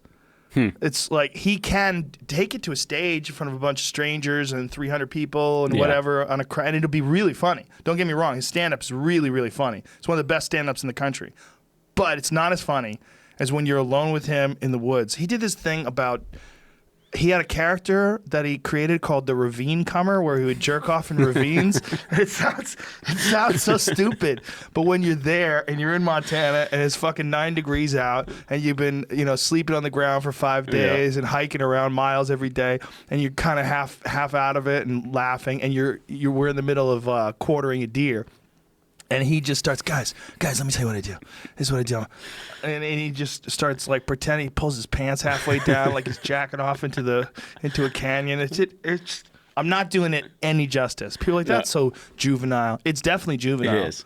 But that's you would have cried laughing. When you're you have to have that sense of humor to keep you going.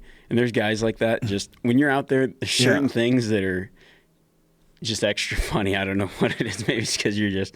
What's him? He's like at his best when you're in a captive audience. Like that's not me. I don't have that sense of humor. I have a different kind of sense of humor. But he's the guy where there's like 5 of us. Like, guys, you got a piece on you, don't you? Like he'll just start just making you uncomfortable. The next thing you know, he just. It's so silly. So that trip, and that's what I knew too. Like on the first hunting trip, and I knew he was like, out of all my friends, he's one of the ones that I knew would be able to tough it out. Yeah. Like all the other guys that are urban guys, stand-up comedians, like what are the odds that I can get one of those guys to go to Montana for 7 days? Just camping. Yeah. They're not going to go. Cold. They'd be like, fucking Rogan, why'd you bring me out here? Yeah. But Callan was a trooper all the way. That's awesome. Next time we do it, you should go. Because Steve and I are... We're trying to put together something now. We might do it in Mexico. Oh, yeah. I'm actually going there next week. Are you? I think he's there now. Yeah, he is, actually. Yeah. Yep. They're there with Ben O'Brien. Yep. Ben and Giannis. And coos deer, right? Yep, coos deer. Do you say coos or cows? Coos. Some people say cows, right? It's one of those things. It was originally pronounced one way. Like the state of Nevada is not Nevada. What is it? It's Nevada. Everyone who lives there calls it Nevada. What do I say? Nevada. Nevada. I think I said Nevada. Yeah, it's incorrect. Las Vegas, Nevada. I don't know what I say. Yeah. I have to be alone without you influencing me. So remember when you think about it next time, they'll call it Nevada. You even did like a big ad campaign. But there's just certain things that when you're there, it's said a certain way. Well, when we went and borrowed your truck when we went bow hunting outside of Reno, that's when I got to see the Nevada that you guys know. Oh yeah, like everybody just thinks desolate. Yeah, everybody thinks of Nevada as Vegas. No, it's Vegas and Barstow. No, there's like mule deer and elk and the mountains. Yeah, and there's more independent mountain ranges in Nevada than anywhere else, and more public land outside of Alaska. There's more public land percentage-wise. Wow, Nevada. That's crazy. It's almost all public. That's one of the reasons why I'm so gung-ho for public lands. Yeah. I grew up in a place where you never saw a no trespassing sign. You weren't told you couldn't go anywhere.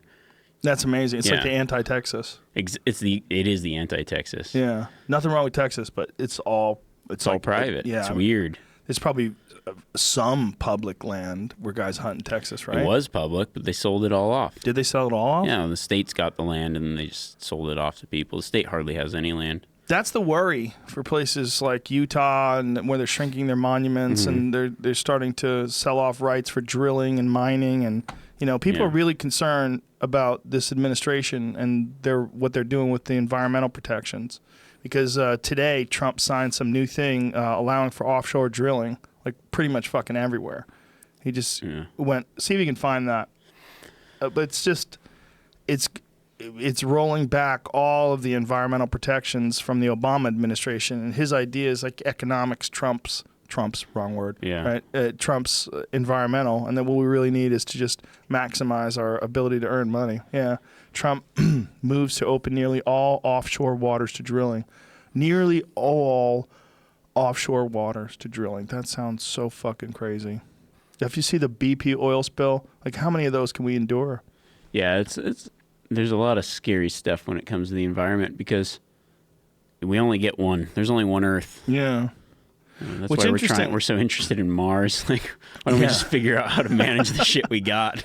Well, he's all about business. It's really weird to see a super pro business guy that's in the White House. It's quite strange.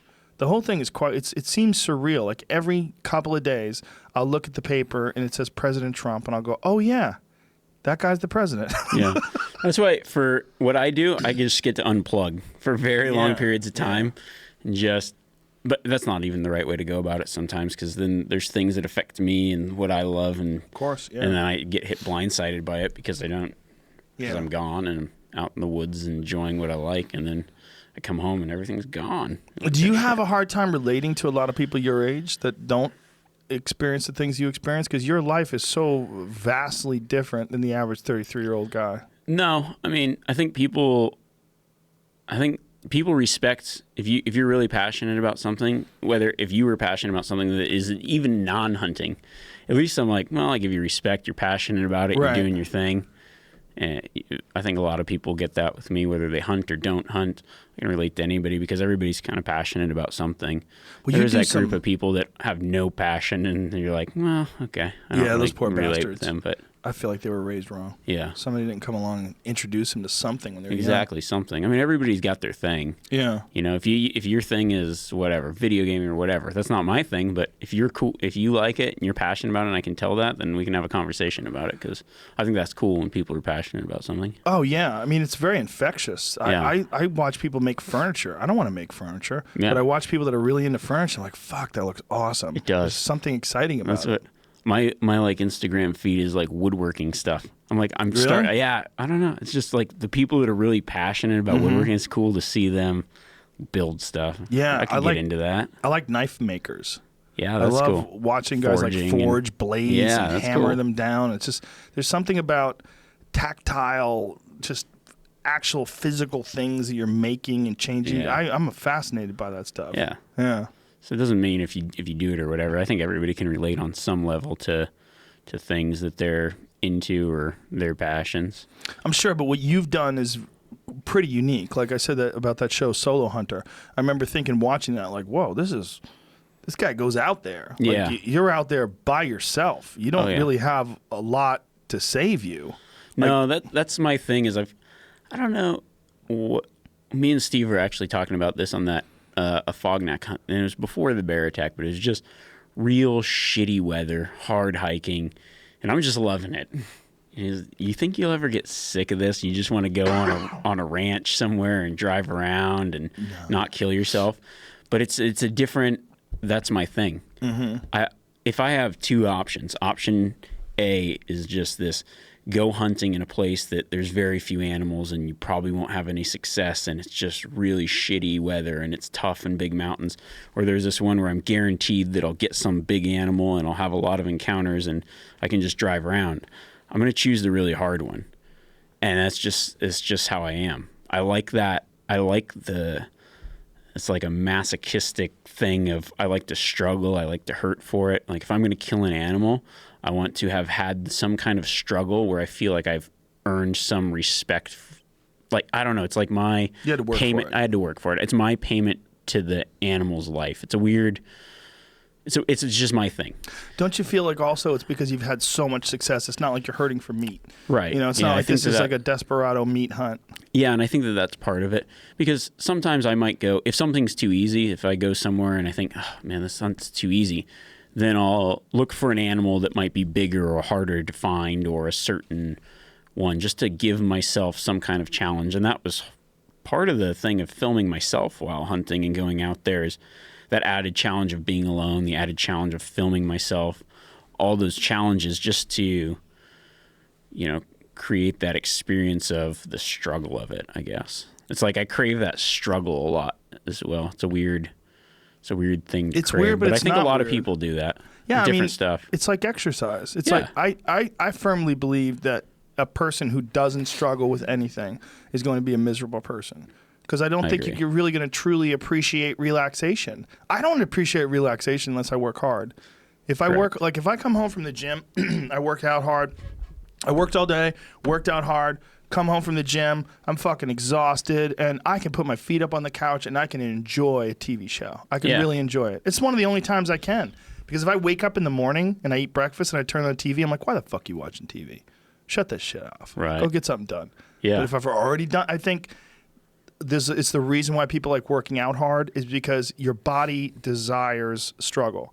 And I think that's the way human beings evolved. I think we evolved to have a certain amount of our reward system geared towards us accomplishing difficult things because that's how people survived. Yeah, I think there's a lot to that. It's an accomplishment feeling that you get. It's kind of like releases those endorphins. You go, okay, I feel good about. And you really, the real hard times really make you appreciate the easy times. If it's just all easy, you just get stagnant. Like a rich probably kid. Not be happy. Yeah, like born like silver spoons. Yeah. Yeah. You go, oh, and then you don't. Yeah. You can't just keep buying things. You can't. Yeah, you need some sort of struggle. Like, I just I don't know if that's been mapped out. If people understand, like, you need X amount of struggle to have this amount of happiness. Like, most people just think, oh, just get a job and do your thing, and you'll be happy. And if you're not, you take Paxil. Yeah, exactly. Yeah, I think a lot of people's goal plans don't, and they try to find the way around that struggle part. And I kind of seek out that struggle part. It's just a different. Your experiences have taught you that struggle is where the happiness comes from, and most people they think that the happiness is avoiding the struggle. It's a real it's a trick. It is. It's like that feeling that your body gives you, like when you don't want to go to the gym. Like, oh, come on, man, don't go. But if you push through that, then afterwards, like, I fucking did it. That was the best time. Yes, I feel. And then also you see the results in your body. Whereas if you just give in to that I'm lazy thing all the time, then you just have this dumpy, doughy body, and then you feel like shit when you're naked. Exactly. A lot of problems. Yeah, your experience. Are you still doing yoga? Not like I should, because my back's all jacked up now. I think probably from not doing it as much. I need to get back into it. I know you were doing it for a while, right? I was, yeah. And I actually never felt better. Just since I was probably 18 years old, for most my year was guiding hunters, and that involved packing out animals. So if you think about it, I probably should, one day I'll sit down and try to figure out how many animals I've carried out, like heavy packs, say 100-pound packs. Probably I wouldn't even want to guess. It's a lot. More than probably most people. Yeah, dude, you must have a ridiculously strong back from that. But it's probably tight. Yeah, it's really, it's just very, and now it's only been, 17, 18 years of really doing it pretty all the time. And you just start feeling like, the back in here. And, and I think when I was doing the yoga more, I didn't get those pains. It's a little bit more flexible. Yeah, the decompression. That's a big part of what yoga is yoga makes you move your body in a way that's almost the opposite of carrying weight. I think, that's exactly it. I mean, you just got so much weighted down, so much compression all the time. A lot of jiu-jitsu people have turned to yoga now to realize that they, there's a lot of guys that for the longest time, me included, what we did was, working out with weights, maybe kettlebells, heavy explosive stuff, box jumps, things along those lines, and then jiu-jitsu. So the idea was that the working out with weights would prepare you for the jiu-jitsu, but then everybody gets injured. But a lot of guys have turned now towards yoga and jiu-jitsu because there's something about the rugged smashing and crushing and pulling and yanking of jiu-jitsu that it's complemented by the stretching and elongating and holding static positions and completely non-explosive actions of yoga. I think there's I was actually talking with one of my good buddies, David Wise. He's actually a Olympic gold medalist for half-pipe free skiing. I mean, he's just the top of his game for what is half pipe? What does that mean? So he does the half pipe it's be like half a water bottle cut, pipe, and then he does the tricks in it. Oh, okay. With skis. It's kind of like what Shaun White does on a snowboard. He does on skis. Jesus. But we were talking about exercise that controls those little muscles for balance because he's big into hunting too. I was when you're moving through the mountains, you've got that heavy pack on. Sometimes when you see an animal, it means the difference between you getting it and not is the speed that you get there. So you just have to have that ability, that agility. So when you set your foot on something, know that's where it's going to stay. Right. And you don't get off balance. Because a lot of the stuff I hunt's mountain type stuff, cliffs, and especially in Alaska, New Zealand, other stuff. It's dangerous country. People die in that. I mean, Cam's friend died in an area that I was hunting that same year for Dall sheep. Yeah. And that's just and that's a guy that does it all the time. You need, it's very important to have that balance. And it's those muscles that you can't lift for. It's the weird being able to stand on one leg and move around in every direction because especially when you've got weight on your back, you're packing something out. That kind of weird agility, strength training. And those guys that do those kind of sports, like skiing and snowboarding and all that, and they're like cats. You cannot tip them over. I was I want to be like that. Imagine. Like even Shane Dorian. Yeah. And that guy, when he walks in the mountains, it's different. His balance, he's so centered. It makes him quiet, and it's just it's cool. Right. So from all the surfing. Yeah. Do you ever do kettlebell windmills? That's a great one for that as well. Yeah, I've done that a couple times. Something about holding that overhead and then bending all your body down, touching the floor, and then extending back up. It puts strength into the core in a weird way, especially if you can do it with heavy weights. Yeah. You have what Turkish get-ups are? Yeah, that's what I've been doing, Turkish get-ups. Love those, man. They're so non-glamorous, right? Everybody else do curls and bench press and stuff and get jacked, but for functional strength, there's very few things that are as good as a Turkish get-up. There's something about pressing that weight, on your back, getting up to your knees, anchoring your body up, standing all the way up, and then lowering yourself all the way back down again. It's just phenomenal for all these weird muscles. Oh, yeah. Your back and your neck and shoulder stability and all these different things that people ignore. Yeah.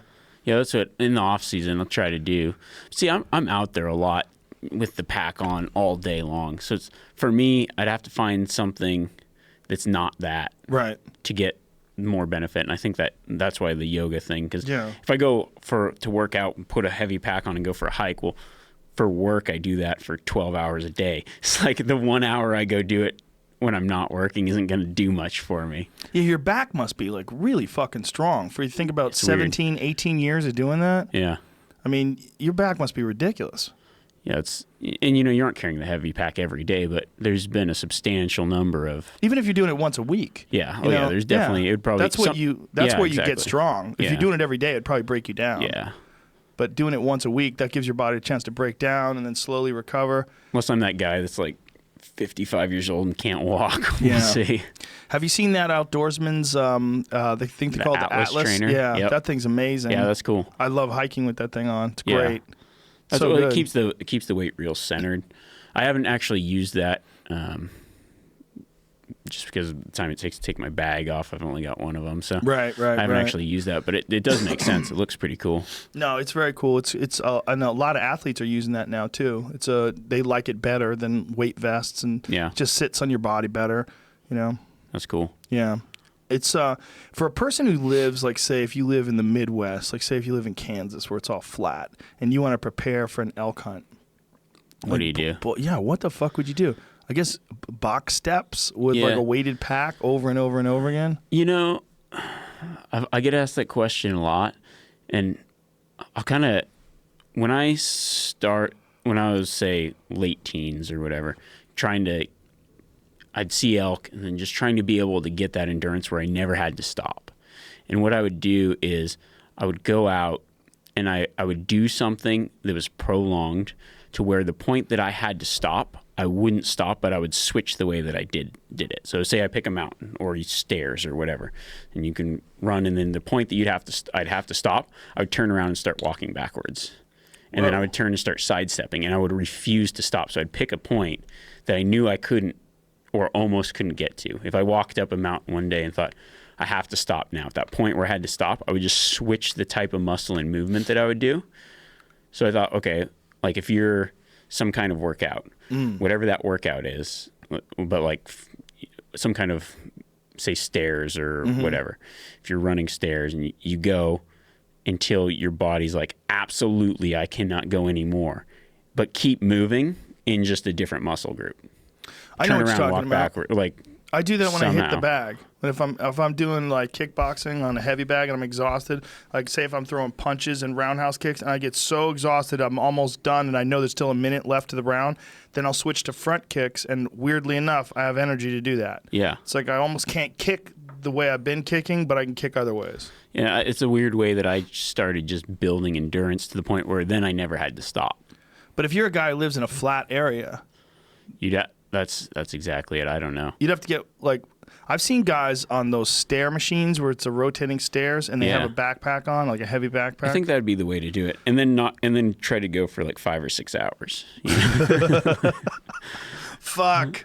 Nobody's gonna do that. No, That's the thing. You no one's ever prepared. well, that's the thing is, I mean, I hate to say it, but how do you prepare it? Well, you just have to do it. You can't. You can't actually go into a gym and think that you're going to be able to carry a heavy pack for days at a time. No. There's no, like, for what I do at a hiking speed, carrying a pack, I'm really good at that. But this year we wanted to go in to this spot that was a little bit further, and I got on a bike. Dude, I got smoked by a guy that was 65 years old. I mean, he rides a bike all the time. I don't even know if I knew how to ride a bike when I got on it, but it kicked my ass. So it's just different. It's like, no, all the hiking every day with the pack, I thought, oh, no, this will be no problem. And I get on that bike and get my ass kicked. It's like you cannot, you have to do to do in a certain level. But there's certain things you could probably do. I could pedal, in a little bit, and then I'd be like on a stationary bike every day, and then you'd have more muscle memory for that type of action. So if you did the stair thing, Right. I think that's probably the closest you could get to get that muscle memory. Yeah, I think it would be a stair thing. Yeah. Or finding actual stairs. Actual stairs, running up flights of stairs. Yeah, there's a good place out here in Calabasas that has several. It's up the side of this hill, like many stairs. It's probably like a quarter mile all the way to the top, and I'll run it up and go down and run it up and go down. It's awesome. That's what people in the Midwest where it's flat should open up gyms, like rent stairwells. You just have packs at the bottom, and people get a membership, and they can just go up the stairs as many times as they want, up and down the stairs. It's amazing how just carrying big your buildings. body up hills is so difficult. Oh, yeah. Like it doesn't, to a person who never does it, you're like, oh, we're hiking? Oh, it's like walking, but you're walking outside. No, Yeah. it's way harder. It just doesn't seem like it should be. You know? Every ounce of weight on your body or even your shoes. People buy these real heavy mountaineering boots 'cause like those are and then they never wear them in a mountain, and then they try to go up the mountain. It's like, what did they say? Every pound on your foot's like 8 pounds on your back. Yeah. You get a pair of 5-pound boots, and it's a lot of weight. But you do need some sort of stability, right? I mean, the reason why those boots exist, like if you were going to go to the Alps, you need that stiff sole. Yeah, and you have to actually walk different in them. A lot of people don't realize that. Yeah. It's more of a rocking step than a... almost like ski boots. Yeah, it's like walking ski boots. And you got to walk on your... A lot of people don't walk on their toes. Right. That's a big problem. Well, it's modern shoes. Yeah. People have started going heel to toe, heel to toe. Humans are supposed to go ball of the foot down to the heel, ball of the foot. That's how we're supposed to run. That's how we're supposed to walk. But modern shoes, particularly ones with heels, they just accentuate that heel to toe thing, which is like real weird. Yeah, it's not... Well, if you've hunted... Like people that... When I was a kid, I learned to walk with the pads in my feet because it's just quiet. Right. I'll stalk around. Do you stalk animals with socks on? Do you still do that? Yeah, socks or barefoot mostly. Barefoot? Socks. Yeah, just depends. You ever tried those like 5-finger shoes? Those Vibrams? Yeah, I've used those before. Yeah, I've got pretty tough feet, so it's nothing to just take my socks off, shoes, and just walk in my socks. It's real quiet. What if you're in like a rocky area? I'll still do it. Really? Yeah. Like where you were hunting in Nevada. I mean, I do that barefoot all the time. Do you really? Or with socks, yeah. Wow. I'll go a couple miles and that stuff. Really? Yeah, you get used to it. You never. It's kind of a weird because I always thought, oh, your feet get tough. Your feet really don't get any tougher. You just get used to the sensation of your feet hurting. Exactly. Well, they do get tough if you go as far as that. You ever see that dual survivor guy? What was the guy's name? Corey something or another. He had the most disgusting feet ever because he just walked everywhere barefoot. Yeah. And he would go to the forest. They would do these survivor shows. It was like there was a series of shows after Survivor Man came out that were ripping off Survivor Man in a way. And this was one of the weird ones. It's called Dual Survivor. It was him and his buddy. It was like so staged. Like, what do you think we should do? Well, I don't know. We need to make a bow and arrow. And they'd be wandering through the forest, and you see this guy's fucking disgusting feet. There's his feet. I mean, that's barely a human foot. Yeah. Now in that case, I mean, I guess I take that back. Your feet do get tougher. You build calluses. But if you can get a rock right in that arch area, that'll still hurt. But that's the bottom of his feet were just. They're dark like a soul, and like literally looks like he's got something on his feet. Because I take pride in my foot calluses. They just, if I ever lost them, I feel like I'd start getting blisters and dude, that's next level. Well, I've seen some people that go to the woods and they go hiking and they're not prepared for it, and they have these horrible like areas of their foot where their skin gets rubbed off. Rubbed raw, especially in the back, like the heel area. When I first started guiding, this guy was from Pennsylvania, and he just kept pushing himself, which was cool. He kept like hiking, and I always tell him, if something, you aren't going to keep up just because you aren't used to it. So just stop, and I'll stop, and this, that, and the other thing. And it's like, if anything's wrong, let me know. Well, he started to get a blister, but he didn't say anything. His foot started getting rubbed down. Well, I would have just had him duct tape it up. He ended up getting gangrene. Whoa. Yeah. Just from his foot getting rubbed inside of his shoe and then just keep pushing himself. For how many days did it take to get gangrene?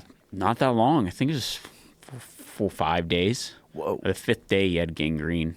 So what happens? You got to get him to the hospital? Yeah. Oh, yeah. You get blood poisoning of some kind, I think. It's weird. Wow, I didn't know you could get gangrene from hiking. Holy shit. I think, he just didn't, he's like, just toughen it out, and I'm just going to toughen it out, and didn't do anything for it. I probably didn't air it because it hurt to take the sock on it. So he's probably, I don't really know what his situation was, but it wasn't good. So he probably had it in a boot, sweating all day, rubbing on it, getting sweat and bacteria, who knows, and then it got infected. It was nasty. I mean, you could smell it. It was rotting flesh. It was disgusting. Word of the wise, folks. Put some duct tape on that shit. Put some duct tape on it. You take a lot of guys out that have never hunted before. Yeah, quite a few. How often do you do that every year? Oh, a couple times a year, I would say. What is that? Do you enjoy that? Is that a weird experience? No, it's fun for me. It's mostly guys that they may have tried and may have been successful, or it might be their first real type big game type hunt or whatever. I like it because I get to be a part of the experience and kind of help shape that first experience, because you could go out with some. I mean, I kind of say there are hunters out there that fit the stereotype, and it's a shame. Yeah. And I think somebody that's getting into hunting, if they go with somebody that fits that stereotype, then they're probably going to have a bad experience. And that's not what hunting is to me. So I think that by me being able to kind of help form that first experience and make it about the experience, because for me, when I go out hunting, it's not just about killing something. It's about the entire experience around it. That's what hunting is. You go out into the woods, there's just certain things that I do that other people might not do, but there are a lot of people that do it. I pay attention to the plants that are there. I pay attention to really everything. The things that I notice someone else might notice. So I point those out to them and just like give them an overall good experience of why we're out there and what we're doing. And that's fun. Well, I think a lot of people have an idea what a hunter is from television or from the movies or from Duck Dynasty or something like that. And a lot of that is maybe even tree stand hunters who are maybe overweight and not fit. And they don't understand that Western big game style hunting like you do is really an athletic endeavor as well as a skill, as well as like a really comprehensive knowledge-based approach to problem solving. Like, you have to know what you're doing. There's just so many factors. So much that goes into it. I mean, you're backpacking. You also have to have a certain amount of bush skills. Yeah, I call it. Like, there's a lot of people that do it, but they don't have those little nuanced skills that you pick up over time. There's a lot of things that I do that maybe people that have hunted their whole lives won't even notice. Just the more you do things, the better you get at it, the more you notice, the more you've had the more times you fucked up and then figured out why that got messed up, and then you try to remedy it in the future and don't do it this way, and you just start paying attention to really small things that other people might not pay attention to. Just the way that it's really weird. I've noticed even from when I first started hunting till now, the way that I do things is just completely different. It's almost like I have a method and a system, but it's all based on the millions of times that things haven't gone right and trying to progress and to be a better hunter. Right, like you see this situation like, okay, I've fucked this up before. Exactly. I know what's going on here. Why is the wind at the back of my neck? I got to get out of here now. Right. I got to back down, go around. Don't like just try to push it. When you pick areas, that's what people that I hunt with, I'll go into a new area and I'll be fairly successful for not going into that area, but I've done it enough times to where, okay, I do things a certain way, and it is constantly changing too as the environment changes. But if I'm going into an area, instead of going down that hill, I go around the other way and look at the hill facing me, or things that I don't know. It's really hard to explain. Like, when I'm out there, I can explain it a lot better. Yeah. I can explain, okay, this is what I'm doing and this is why I'm doing it. And then there's other stuff that you do that it's just more of an instinct than anything. And I think a lot of people have those hunter instincts. That was the whole point of that Apex Predator show, was to talk about just the instincts that humans have that we may not even tap into.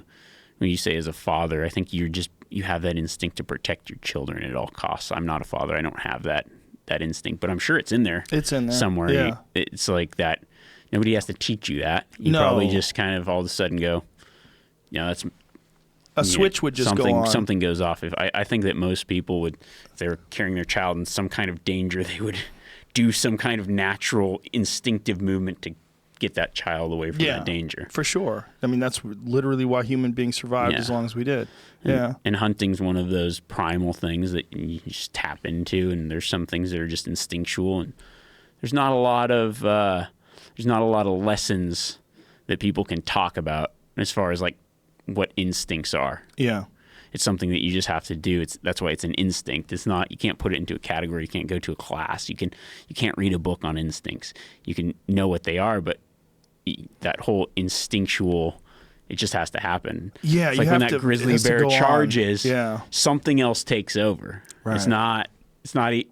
Steve even said, he's like, it wasn't even a primal level. It was not fight or flight. It was just this weird. You just did what you had to do in that very second. There was no thought. Yeah. I don't know. Yeah, it's your almost like your DNA. Yeah. Your DNA is like, oh, we've seen this before. This happened to Thaddeus Maximus. Exactly. 1,500 years ago. Your great grandfather was eaten by a bear. You know, and those genes passed on. Well, it's that time too. If when you're hunting and you go, like, an animal whatever, and you just have that feeling like I should sit here, and then it works out, and you go, all right, I got to go over this ridge, and it's just some kind of instinct that says to survive, you need to do this. It's hard to tap into, but when you're out there enough, you start to pay attention to the things that work and the things that don't. Well, a guy like you that has so much experience in the woods, I would imagine that you're kind of like, it's like you're data chunking.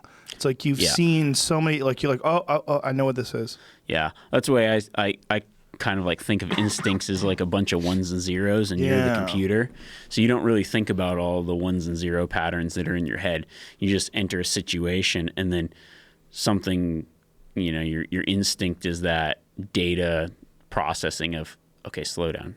It might be there. Yeah.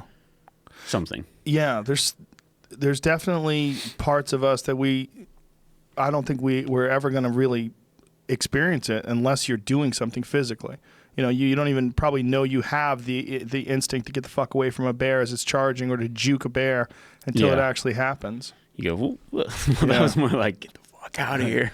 But the fact that your brain was capable of coming up with that move in that moment while this 11.5-foot monster fucking bear was coming down on you. Well, and I think that, Giannis, man, hitting that thing in the face with the trekking pole. That's crazy. And he probably also, I don't know, you'd have to ask him, but it probably didn't even process what he was doing. And he that just face grabbed is and as hit. big as this table, right? Oh, yeah. Yeah. It's just huge. And that's what turned the bear. I had no clue that he did that, because when Garrett was on the back, he's like, I was on his back, and I was like, yeah, I juked it, and the bear ran away. And Giannis is like, no, dude, I hit it in the face with the trekking pole. That's why it ran away. I was like, oh yeah, okay. The whole thing must have just been unbelievable. That's the most intense experience you've ever had in the woods? Intense in a different way. I've had a lot of just moments where they're just intense in different ways. But yeah, that one was pretty intense in the way that I thought, oh, this bear is going to fucking kill me. A big part of what hunting is, too, is being able to stay calm in that moment. Yeah. And because you're looking for an animal, you're hiking, you're exhausted, day in, day out, you're out there for a long time, and then all of a sudden it comes down to one moment. And that one moment literally might be 5 seconds. Holy shit, he's coming out from behind that tree. Draw. And it's right there. And you have to just be able to be there. Yeah. You can't be thinking about something else because you just fuck it up. And you can't be freaking out. You're going to go, oh my God, I can't believe this is happening. You can't think that either. But it does happen. I mean, you do freak out.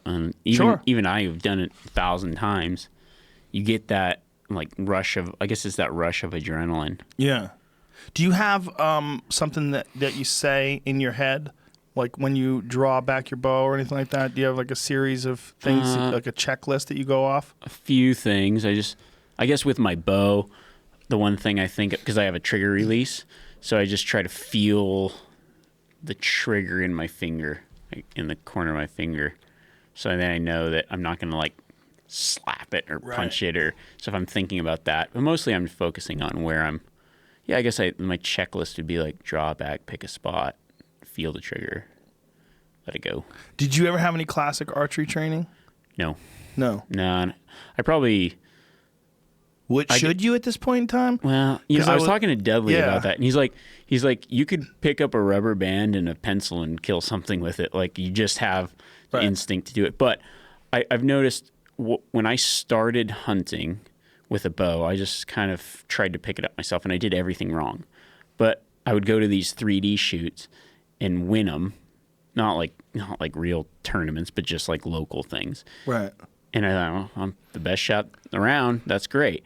And then guys would be like, hey, you're shooting wrong. And I just would slap the trigger. And I never thought about holding still. I would always just shoot with movement, because I started shooting a longbow.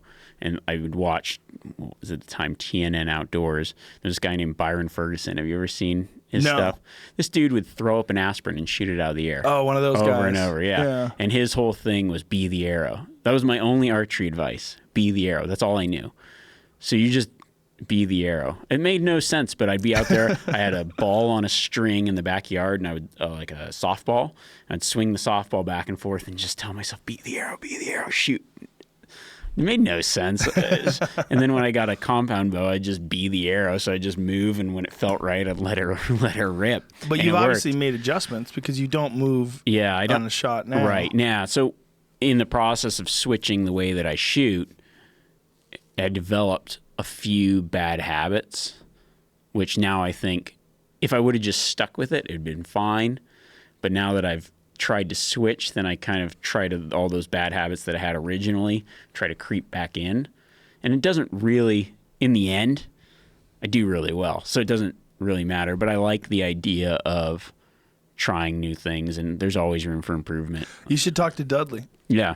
You should go over some coaching with him. Yeah, I might do that. What's interesting to me is that I've seen a bunch of guys who are like very accomplished hunters and very accomplished archers, and they get real weird around him.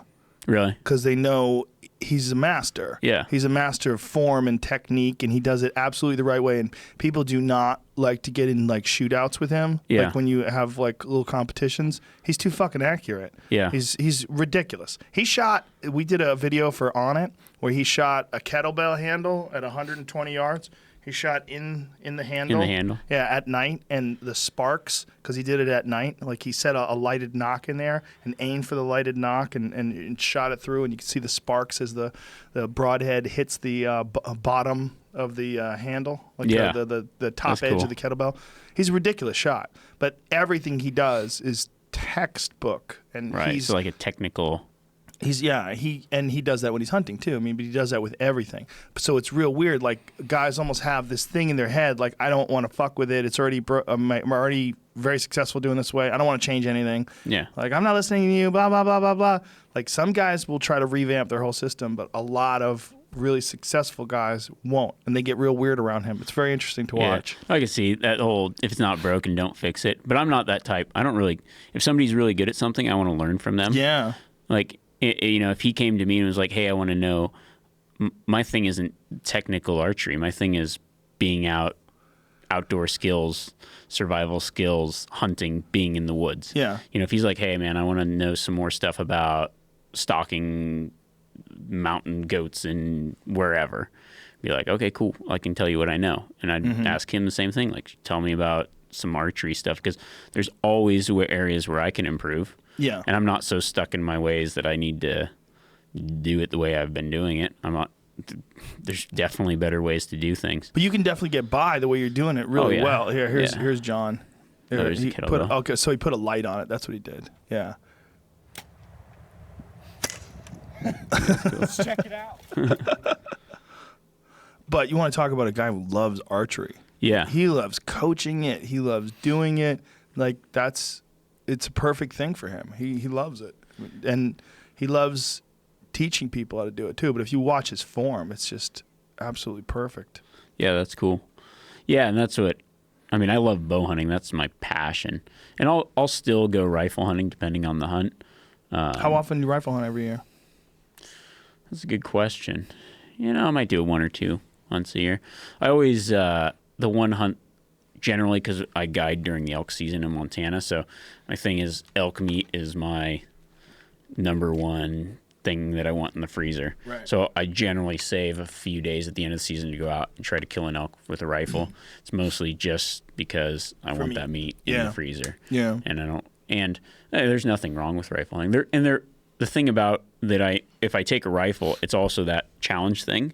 So I might go into an area where the odds of me getting something with a rifle even would be 100 or say multiple times less than the odds of me going into an area with a bow and getting something.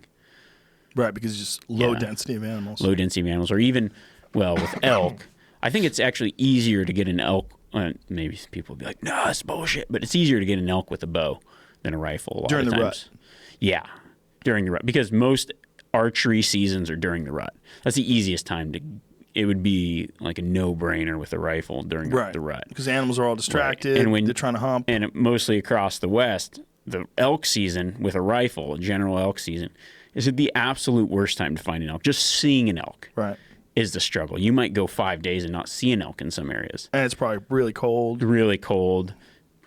archery equipment might not even work in some of those temperatures. Sometimes you draw Really? back. Well, icicles in your it's cams frozen, and stuff. and it gets wet, and then it's frozen, and then you try to shoot. And how did you start going to Montana? My grandpa actually lived there. I just went there summers and grew up kind of in hunting that area. What part? And stuff. The Bitterroot Valley, southwest Montana. What's that near? Like Missoula. Missoula, okay. Yeah, south of Missoula. Yeah. And I just grew up hunting there, and with Are him. there grizzlies there? No, there's no grizzlies there. Some Lots areas of wolves. Montana have them, some don't. Right? Yeah, correct. What's that about? Well, they have them in the park, and then the main population, and then they did the reintroductions, and so Glacier has them, Yellowstone has them. They reintroduce grizzlies to certain areas? Yeah, Really? outside of Glacier and some Oh, I other didn't know areas. that. Yeah. What did they do? They get problem grizzlies and trap them or something? Or? As far as I know, yeah, they did do some transplants or reintroductions, but those parks have had them, and then the ones in that greater Yellowstone area have spread out, and in that Glacier area have spread out. Montana is a very unusual place. Yeah. Such a small population, but the people there, like, I've only been to Bozeman and Billings when we went and hunted the Missouri Breaks, but Yeah. people are very nice. It's Yeah, really it's a cool area. interesting. It's like they're not Hicks. Yeah. They're tuned in. It's Well, weird. Montana has a small population, but that population explodes in the summer with the parks there. Right. So it's tourist type people coming in, and that's why. I mean, it seems like I don't actually have the stats, but it seems like almost every year somebody dies from a grizzly now, or multiple people. It's been a lot of people have been getting attacked, and I think it's just the amount of people that are there and just think that they're cuddly, cute animals, and they don't really have precautions. Because I think if you go on a hunt in Alaska, where we went in a fogneck, you're probably a lot safer than the tourists going into Yellowstone. Just because you should be prepared. You've got the idea that these bears are dangerous and they're probably going to come at you in some way. And you need to be ready at all times. And you go into Yellowstone, or Glacier Park, there's a lot of attacks around They've there. delisted bears there, right? Yeah, they're delisted now. But they don't have a season open for hunting, but that's under debate. Correct, So yeah. the idea is their populations have reached a steady or maybe even over that level. Yep. Yeah, they're no longer threatened or potentially endangered. They aren't going to go extinct right now.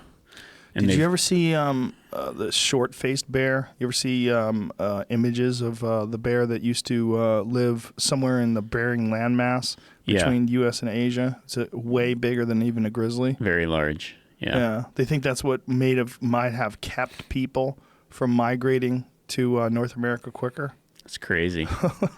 Well, they say that polar bears still actively hunt people. Yeah. Which is those bears, they do have a different temperament. Now, I think that the bears in Montana, we just keep going back to bears, but the bears in Montana, landlocked grizzly bears, just seem to be slightly more aggressive than the larger coastal brown bears, just because they don't have as much food. So they're always slightly pissed off. They always see everything as a potential meal. And everything is like, they look at mammals moving around on the ground as a meal, as opposed to like the bears in the coastal. They're looking at salmon mostly. Most of the year. Yeah. They're not thinking of things walking around as being food. Yeah. Well, the salmon are a very large food source, but only in the fall. Right. So for a quarter of the year. Did you ever see that BBC special where the guy, they put him in a giant plexiglass box? Yeah. And they dropped him off somewhere where there's a large polar bear population. Oh, no, I thought it was... I saw one where they did with the brown bear and the got it to attack the thing. No, so this was a polar bear. Yeah, they put the polar bear. They put this box there, and the guy's inside the box, and the polar bear comes up to the box. This is it. Oh, cool. So he has this like super thick glass thing with steel and bolts and rivets. I mean, it literally looks like some sort of like something you would drop out of a fucking spaceship. And this bear comes up and sees him and starts smelling him and tries to bite through the thing. Look at this. Wow. Fuck this, man. He's tightening everything down and freaking out. And it's licking everything. And systematically trying. That's a big Look animal. at the fucking size of that thing. But there's times where it opens its mouth, yeah, and the guy's inside of it, and it can smell him through these little holes. See where its claws going through that hole, and it's trying to eat him. Oh yeah, that thing is trying. It's a to snack eat on the him. ice right there. Yeah, I mean it's not curious. It's trying to figure out a way to get him. Fuck, man. That's pretty cool. Well, they're so ruthless that they're all of them are cannibals. That's what's really crazy. Yeah, there's not a lot of food up there. Yeah. The sources that they do have, the seals and things, are just high fat content, so they don't have to eat as much in whales. Look at that. Yeah, That picture. it's crazy. It's got its mouth open trying to bite through the glass, and its head is so fucking big. Yeah, I mean, there's a heartbreaking video. I don't know if you saw it. It was going around a couple of weeks ago of a polar bear that's starving to death. And, they're attributing it to climate change. Yeah, I did see that. Yeah, it's The Nat Geo thing. Yeah, it's weird that you do not want that to happen, right? I mean, the last thing you want to see is a polar bear starving to death. But I also don't want to get eaten by that fucking thing. Yeah, well, just don't go where they live. Yeah, it's just, I mean, that's the balance, right? We want them to thrive and survive. We just don't want them anywhere near me. Yeah. I think I've never been anywhere that there are polar bears. So would you be interested in going? Yeah, I'd go check it out. I think it'd be cool to see. Do they have, what are those big furry things? Muskox. Muskox. Are they anywhere near polar bears? Yeah, they are. Yeah. They've got them in the Arctic. Do polar bears hunt those muskoxes?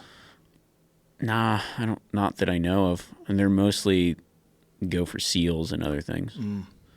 So what's next for you, man? Are you going to do any more TV shows? Because I really enjoyed that Apex Predator show. Yeah, I'm still doing the solo hunter stuff. And I did some cool stuff in Australia this year and did buff hunting, did like a solo little mission there.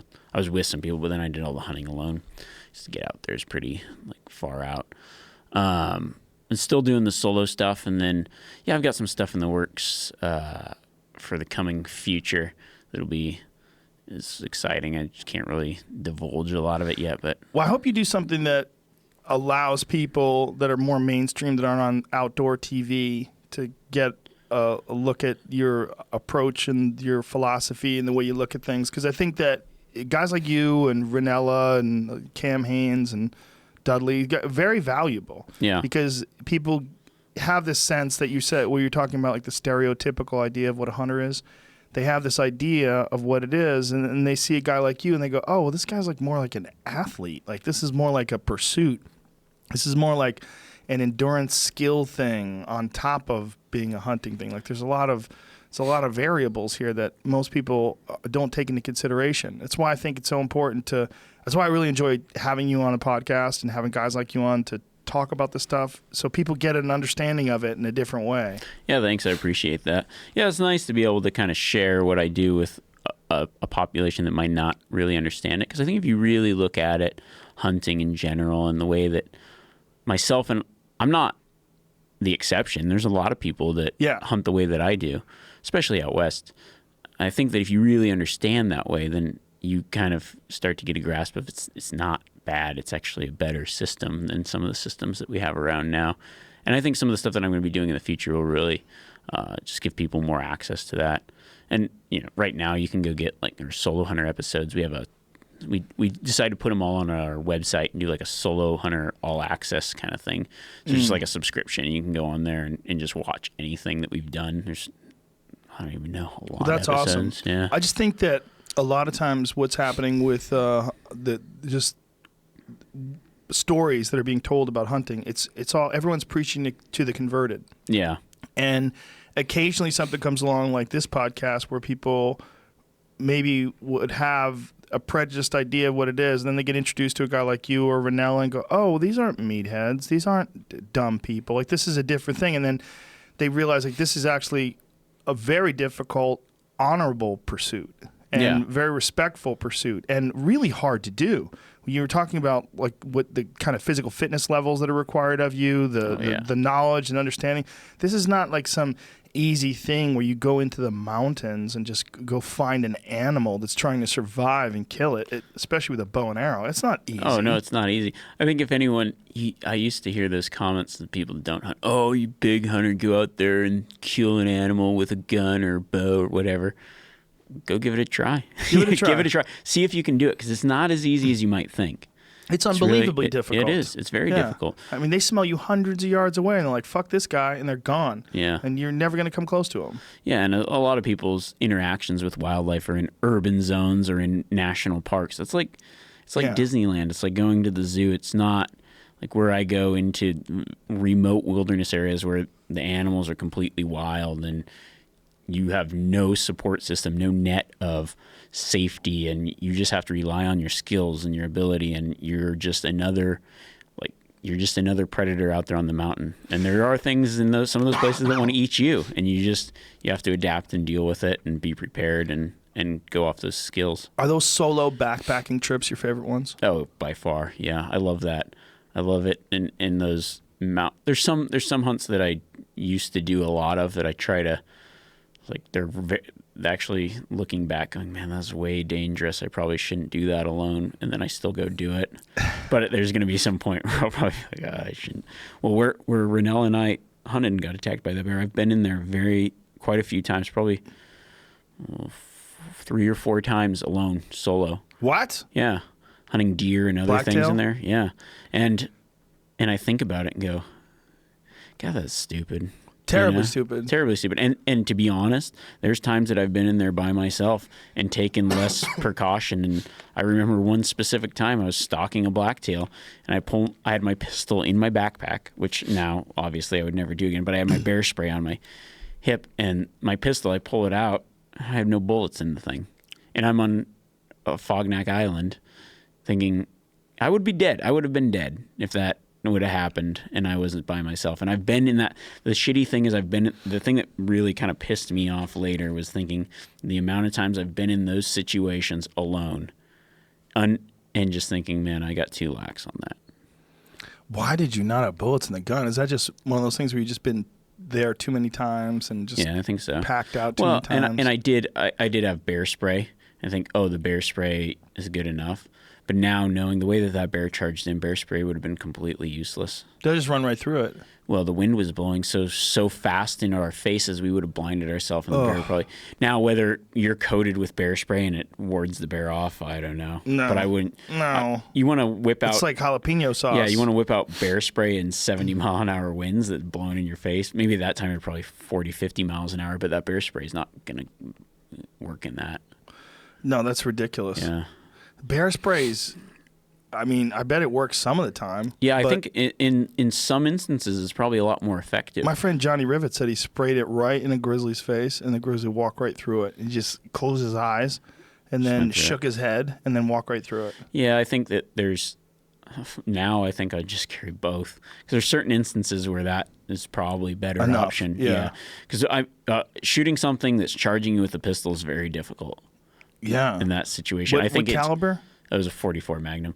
I think in that situation, you're really relying on it when the bear's on top of you. Oh. Yeah, it's just a last-ditch effort. Oh, my God. Yeah. Oh. Any of those, and even those, any kind of deterrent you have, I think is just hard to really, like when it comes down, it's either going to go down and you're going to get away or you're not. You don't. Do you think can try that everything you can, but horrific experience made that place more attractive to you in about a year? Yeah, I think so. I knew the answer before I asked it. Yeah. I was hoping you'd surprise me. The weather sucks. It's hard walking around. Now I know that the bear attacks are legit. Okay, let's go back. I'll go back there next year and hunt deer for sure. Yeah. And I put in for tags in a different area in there, so I'll go back. It wasn't one of those type of experiences where you go. I think even if I had got tore up a little bit, I would still go back. That's just really? Yeah. It's not tore up a little bit. Define. Like lived through it. Oh yeah. What if you lost half your nose? Oh, dude. I'd probably start bear hunting. That's what Renell Have you was ever like. hunted grizzly? Yeah, I have once. It was it was one of those things I thought, well, I'll do it. I'd had an opportunity, and I'm not like big into bear hunting. The meat to me is good. It's okay. But it's not like elk. It's not my thing. And you can't eat it medium rare. No, exactly. That's part of it. You can't eat it the way you want to eat it. Yeah. And the other thing is there is, like, some of it might just be like you have emotional connections to certain things.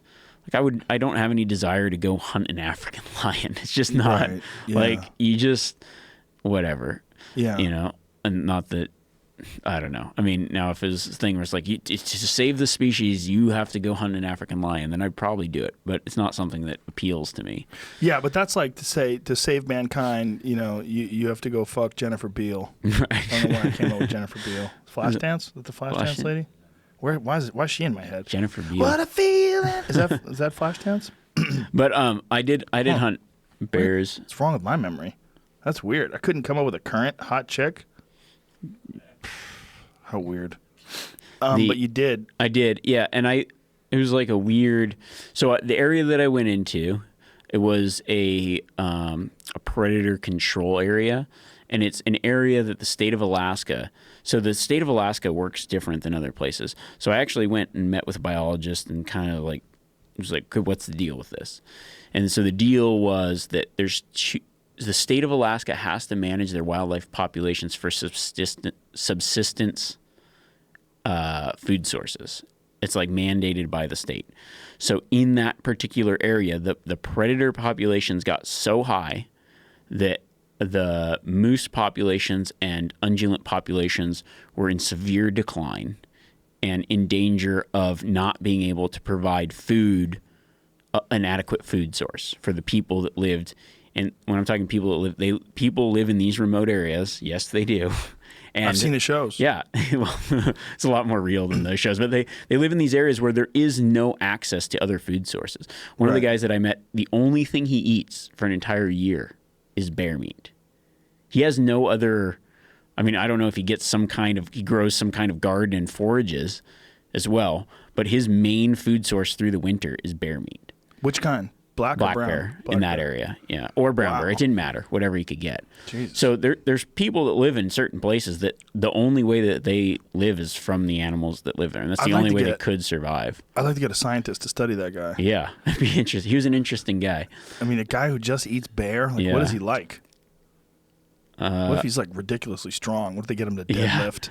No, he seemed like as normal as somebody that lives off grid is. Yeah, that makes sense. They're all very odd. Yeah. So they, but anyways, this particular area, the bear population was so high that it was severely hurting the ungulate population to the point where it would be very hard to repair. So then they open up these special seasons, like for people to go in to hunt bears in this particular area with a certain objective. And since they opened it, now that area has been starting to recuperate, and then they stopped the predator management thing. They still, you can hunt certain, but they've got an interesting balance, and they put a lot of time and research into this whole deal. There's something very bizarre about those television shows because they're captivating, those people that live off the grid. Yeah. But there's something really ironic about a person who doesn't even have a television in their house, but they're on television. That is weird. Weird. Yeah.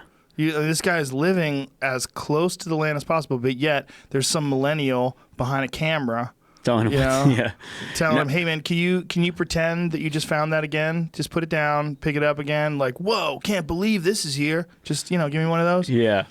Yeah, I think some of those people, I've met quite a few people that live, that aren't on television, that live and they're fairly strangely normal people. Yeah. It's kind of, you would think, but some of them they might live in a shack, but they've got some kind of like internet service off their generator that they run every once in a while. It's weird.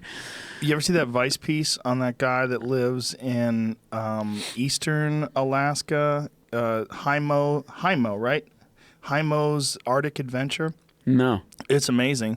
He's been there since the 70s, and he came out there, I think, as a guide or a forestry worker or something like that, and built a cabin. And he's the last guy out there that has has rights to a cabin. Really? And that they allow. He has permits to keep this cabin out there. Hymo's Arctic Refuge. That's what it is. Hymo Korth. It's amazing, man. He's a hunter and fur trapper. He lives off of caribou, and he takes these caribou, and they're all frozen because it's all cold. They're hanging from trees. He just saws it and throws it on the grill. Like saws a frozen steak and throws it on the grill. But he's remarkably intelligent and articulate. He's not crazy. Yeah. He lives up there with his wife, and she's Inuit, I guess. And is that what you would say? Yeah. Yeah. I don't. Where is it okay to say Eskimo? Because some of them prefer Eskimo. I'm not sure where the line is. There's some people think that Eskimo is a slur, like you're not supposed to say it, but other ones say no, you should say Eskimo. So it's like Ranella was trying to explain it to me, and it went in one ear and out the other. Yeah, it's probably just where they live, I would imagine. Yeah. But this guy lives in this shack that's smaller than this room, smaller than the studio, and it's this log thing. And during the show, a bear tried to eat his dog. So he ran out in the middle of the night. It's dark out. He's blowing his shotgun off. Boom, boom, boom. Chasing this bear through the forest and shooting it. Wow. And then had to skin it and send the skull in. And, had to tell the wildlife people, like, hey, this bear tried to kill my dog, so I had to shoot it.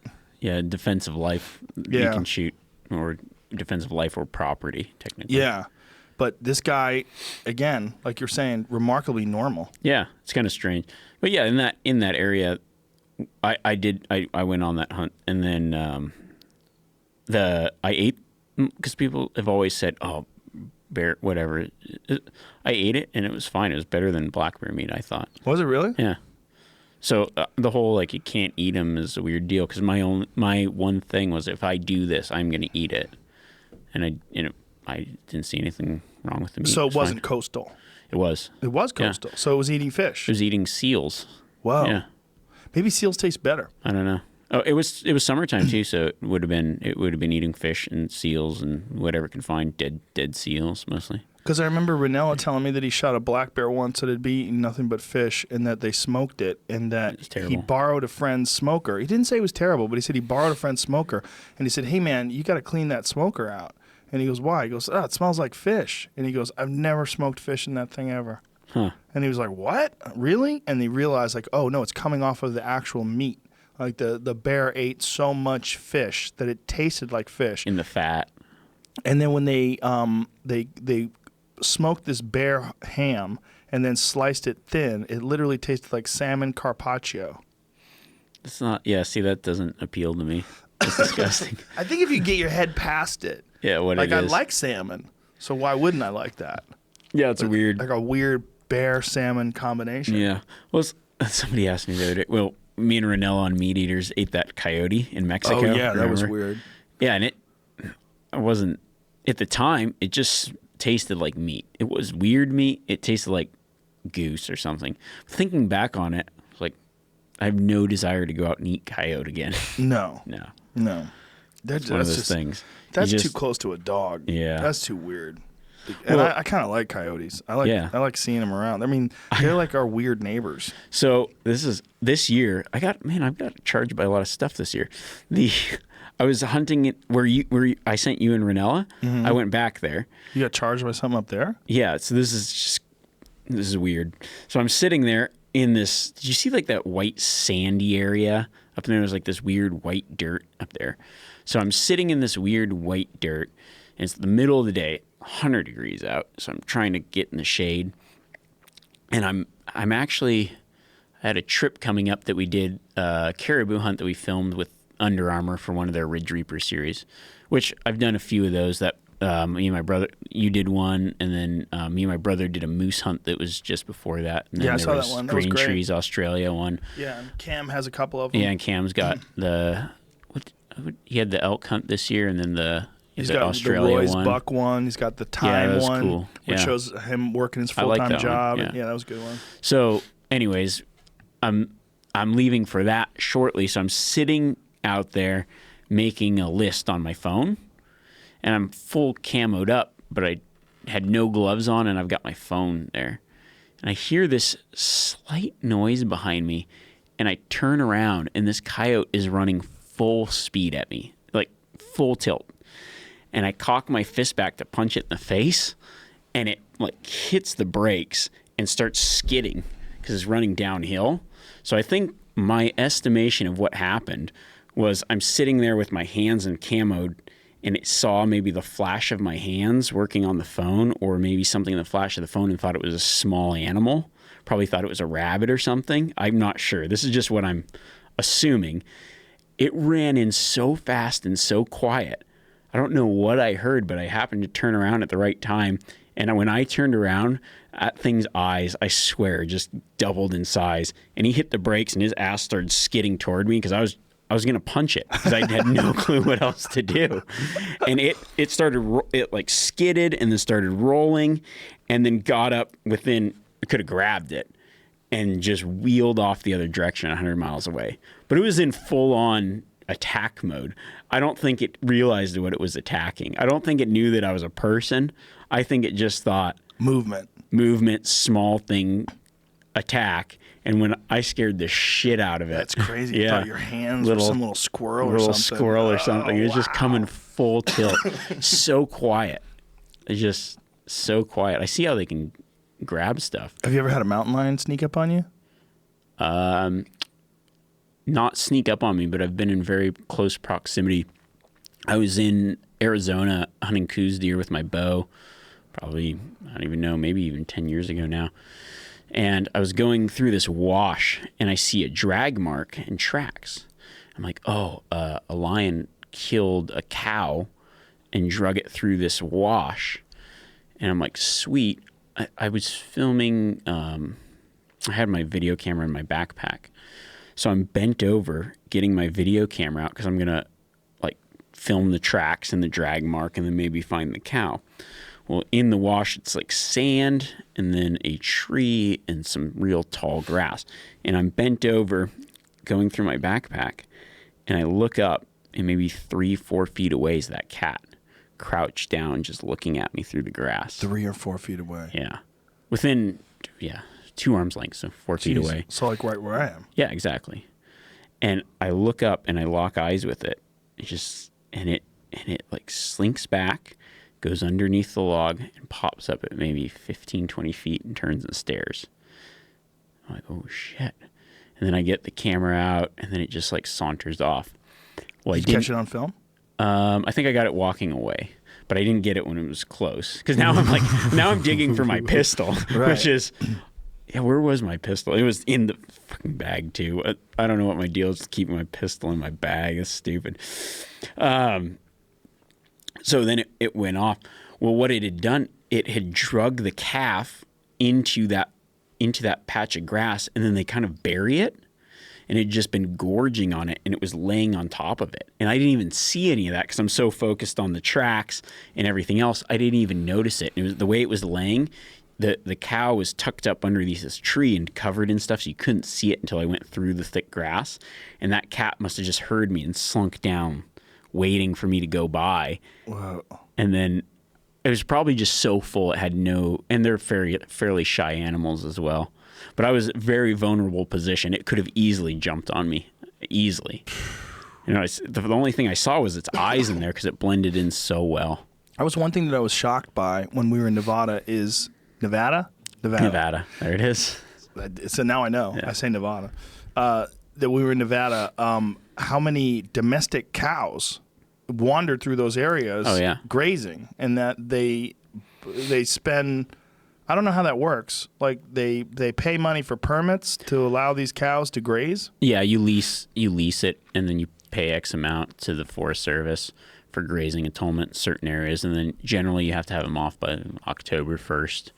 So like me and Dan Doty were on a stalk, and we're moving through this area, and then we hear some noise, and this fucking cows stand in front of us. Like, this is just weird. Like, you feel like you shouldn't be here. Yeah. Like, am I in some farm somewhere? But you're not. They're just just domestic running there. cows grazing. Yeah, and then they'll go up in horses and just round them up and push them down to the fields. Yeah, so odd. I didn't understand that. I always thought that cows were in pens, and that's just the way it is. But no, there's a lot of cows that are just wandering around on grazing land. Yeah, it's all open range. That was what all that Bundy stuff up in Oregon was about, right? It was about. Yeah, I'm not an expert on it, but I remember them talking. It was, yeah, he didn't pay his fees. Right. And he said he didn't have to because America. He was on BLM land. Right. Which, it's like, okay, yeah. I mean. With Bureau of Land Management. Yeah. And so, yeah, and the fees weren't even that much. It's a lot cheaper than having it on private land. Yeah. Well, there's something that happens to white people when you leave them alone with guns. Yeah. Just get a little nutty. You just leave them alone in the forest with guns. They almost always get a little squirrely. Yeah. Yeah. That was a weird standoff, though. It was very strange because there was like shootouts with the federales and everything. Didn't they take over some kind of like forest, like reserve area? Something happened. Like refuge, like some kind of federal little building out there or something. And there was a I can't shootout. remember. One of them was shot and killed. Yeah. Yeah. And then it was like a big uproar. Well, a bunch of other fucking yahoos, white dudes with guns, flew there to sort of help out. That's when it got real weird. Remember there was like a big standoff? Yeah, see, my whole thought on it is it's public land. It's not your land. Right. It's our land. Yeah. So you can't go do commercial shit. It'd be like, oh, you know what? I'm just going to go open up a hotel on the Forest Service land over here because it's my land. I'm a government. I own it. No, it's everybody's land. It's everybody's land. Shit. Yeah. Yeah, but people have weird ways of justifying things. Maybe if he's giving out his beef for free to everyone who owns the land, that's one thing, but he wasn't doing that. So before we wrap this up, do you have any interesting places that you're headed to soon? I'll be going down to Mexico next week, and then is that Sonora? Sonora, yeah, that's always cool awesome. Down there. Yeah, it's amazing down there. I love it. That's real Mexico, right? Yeah, it's cool. It's awesome. Are you on that ranch that Steve goes to all the time? Similar area, different place. Yeah.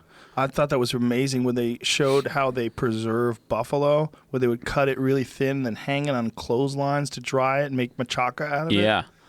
That's what I've been to that place a couple times. That place is pretty cool where they've got those buffalo down there. Is that where you did that episode of Solo Hunter where you put the wolf skin on? Apex Predator. Apex Predator, sorry. Yeah, and we still, those Apex Predator episodes, you can still go apexpredator.tv and if you just want to get them, you can get the downloads still. I think that's the only place they exist now.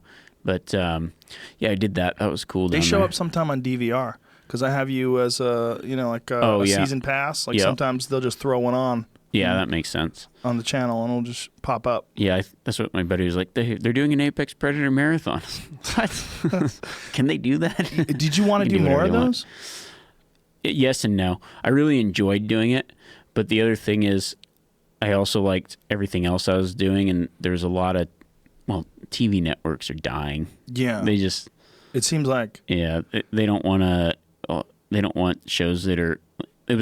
I thought it was an extremely high quality show for that network, and those high quality shows cost too much for that network to make. Is what it ended up being. Now, is there a way to do something like that for the internet? Because I know that Netflix is starting to do Ranella shows on Netflix, and he's still on regular TV too, right? Yeah. I think they're just reruns. I don't think there's any new stuff. I'm not sure. So the new stuff is just going to be on Netflix? I don't know. I'm not really sure on that. That's interesting. Yeah. I have to ask him. But yeah, I think there will be a place for that kind of stuff in the future when I think, but I enjoyed doing it, but I also didn't want to do 15 episodes of it a year. Right. Because there was other things that I enjoyed doing. I enjoy doing those Under Armour pieces. I enjoy doing solo hunters. I enjoy doing a lot of stuff. I don't like just doing one thing. So. And you do a lot of New Zealand as well, too. Yeah, right? So I'll be going over to New Zealand this year. That's a weird place. Yeah. Because that's a place where, again, it's all invasive species. All invasive species. New Zealand and Australia. I really liked Australia when I went there.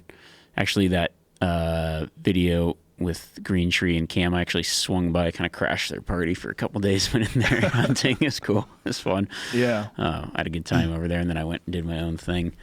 After they left for their buffalo, I kind of went off and did my own thing somewhere completely different. Yeah, you went by yourself, right? Yeah, I have a friend over there, and so we drove out into Arnhem Land, which is like Aboriginal land. We got special permission and got all these permits and everything, and we drove out there and went hunting for a week and a half, 2 weeks, something like that. And then because we only had one vehicle between the two of us, so I'd drop him off somewhere, and then I'd drive out and then go hunt. And then the next day he would take the vehicle and I would go out and hunt. So I was hunting by myself for most of it, which was, I liked that experience because it's kind of that dangerous buffalo. But it's when you only have a bow and you're completely by yourself, you aren't going to get medevaced out of there in a helicopter because you're 13 hours by vehicle from the nearest town. Yeah, I don't know how you'd even get out. You'd be in a world of hurt. Yeah, you hear that, Adam Greentree? Fuck that place. He keeps trying to get me to go there. Stop it, Adam. Yeah, it's a cool place.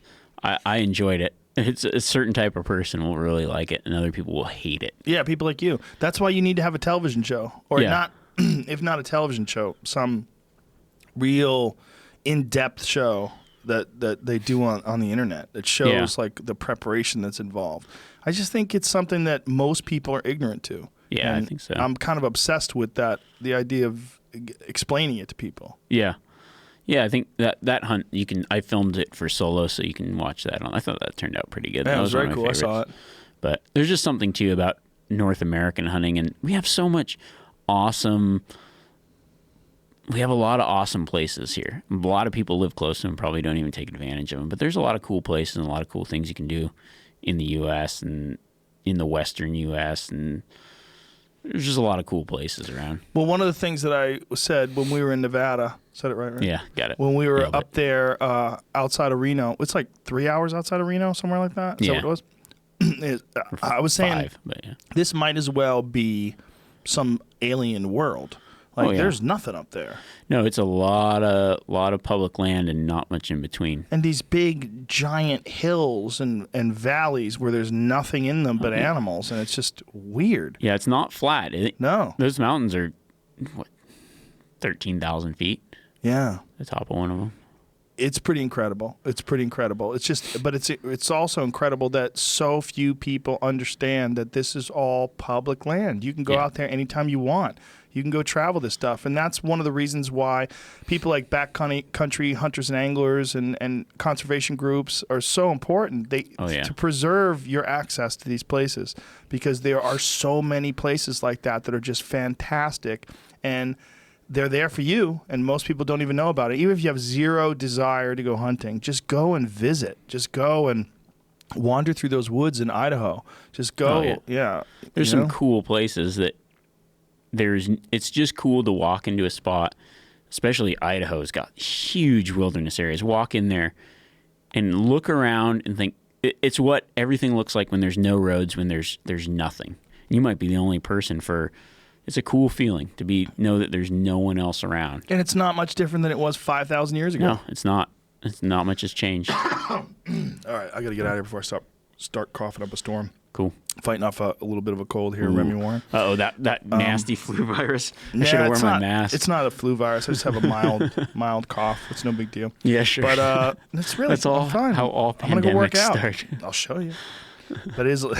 That's how the zombie virus starts. Exactly. Remi Warren on Twitter, Remi Warren on Instagram, and how else can people see your stuff? Facebook, yeah, mostly Instagram, Remi Warren, and then the Solo Hunter episodes. Yeah, soloHNTR.tv. All right, Remi Warren, ladies and gentlemen.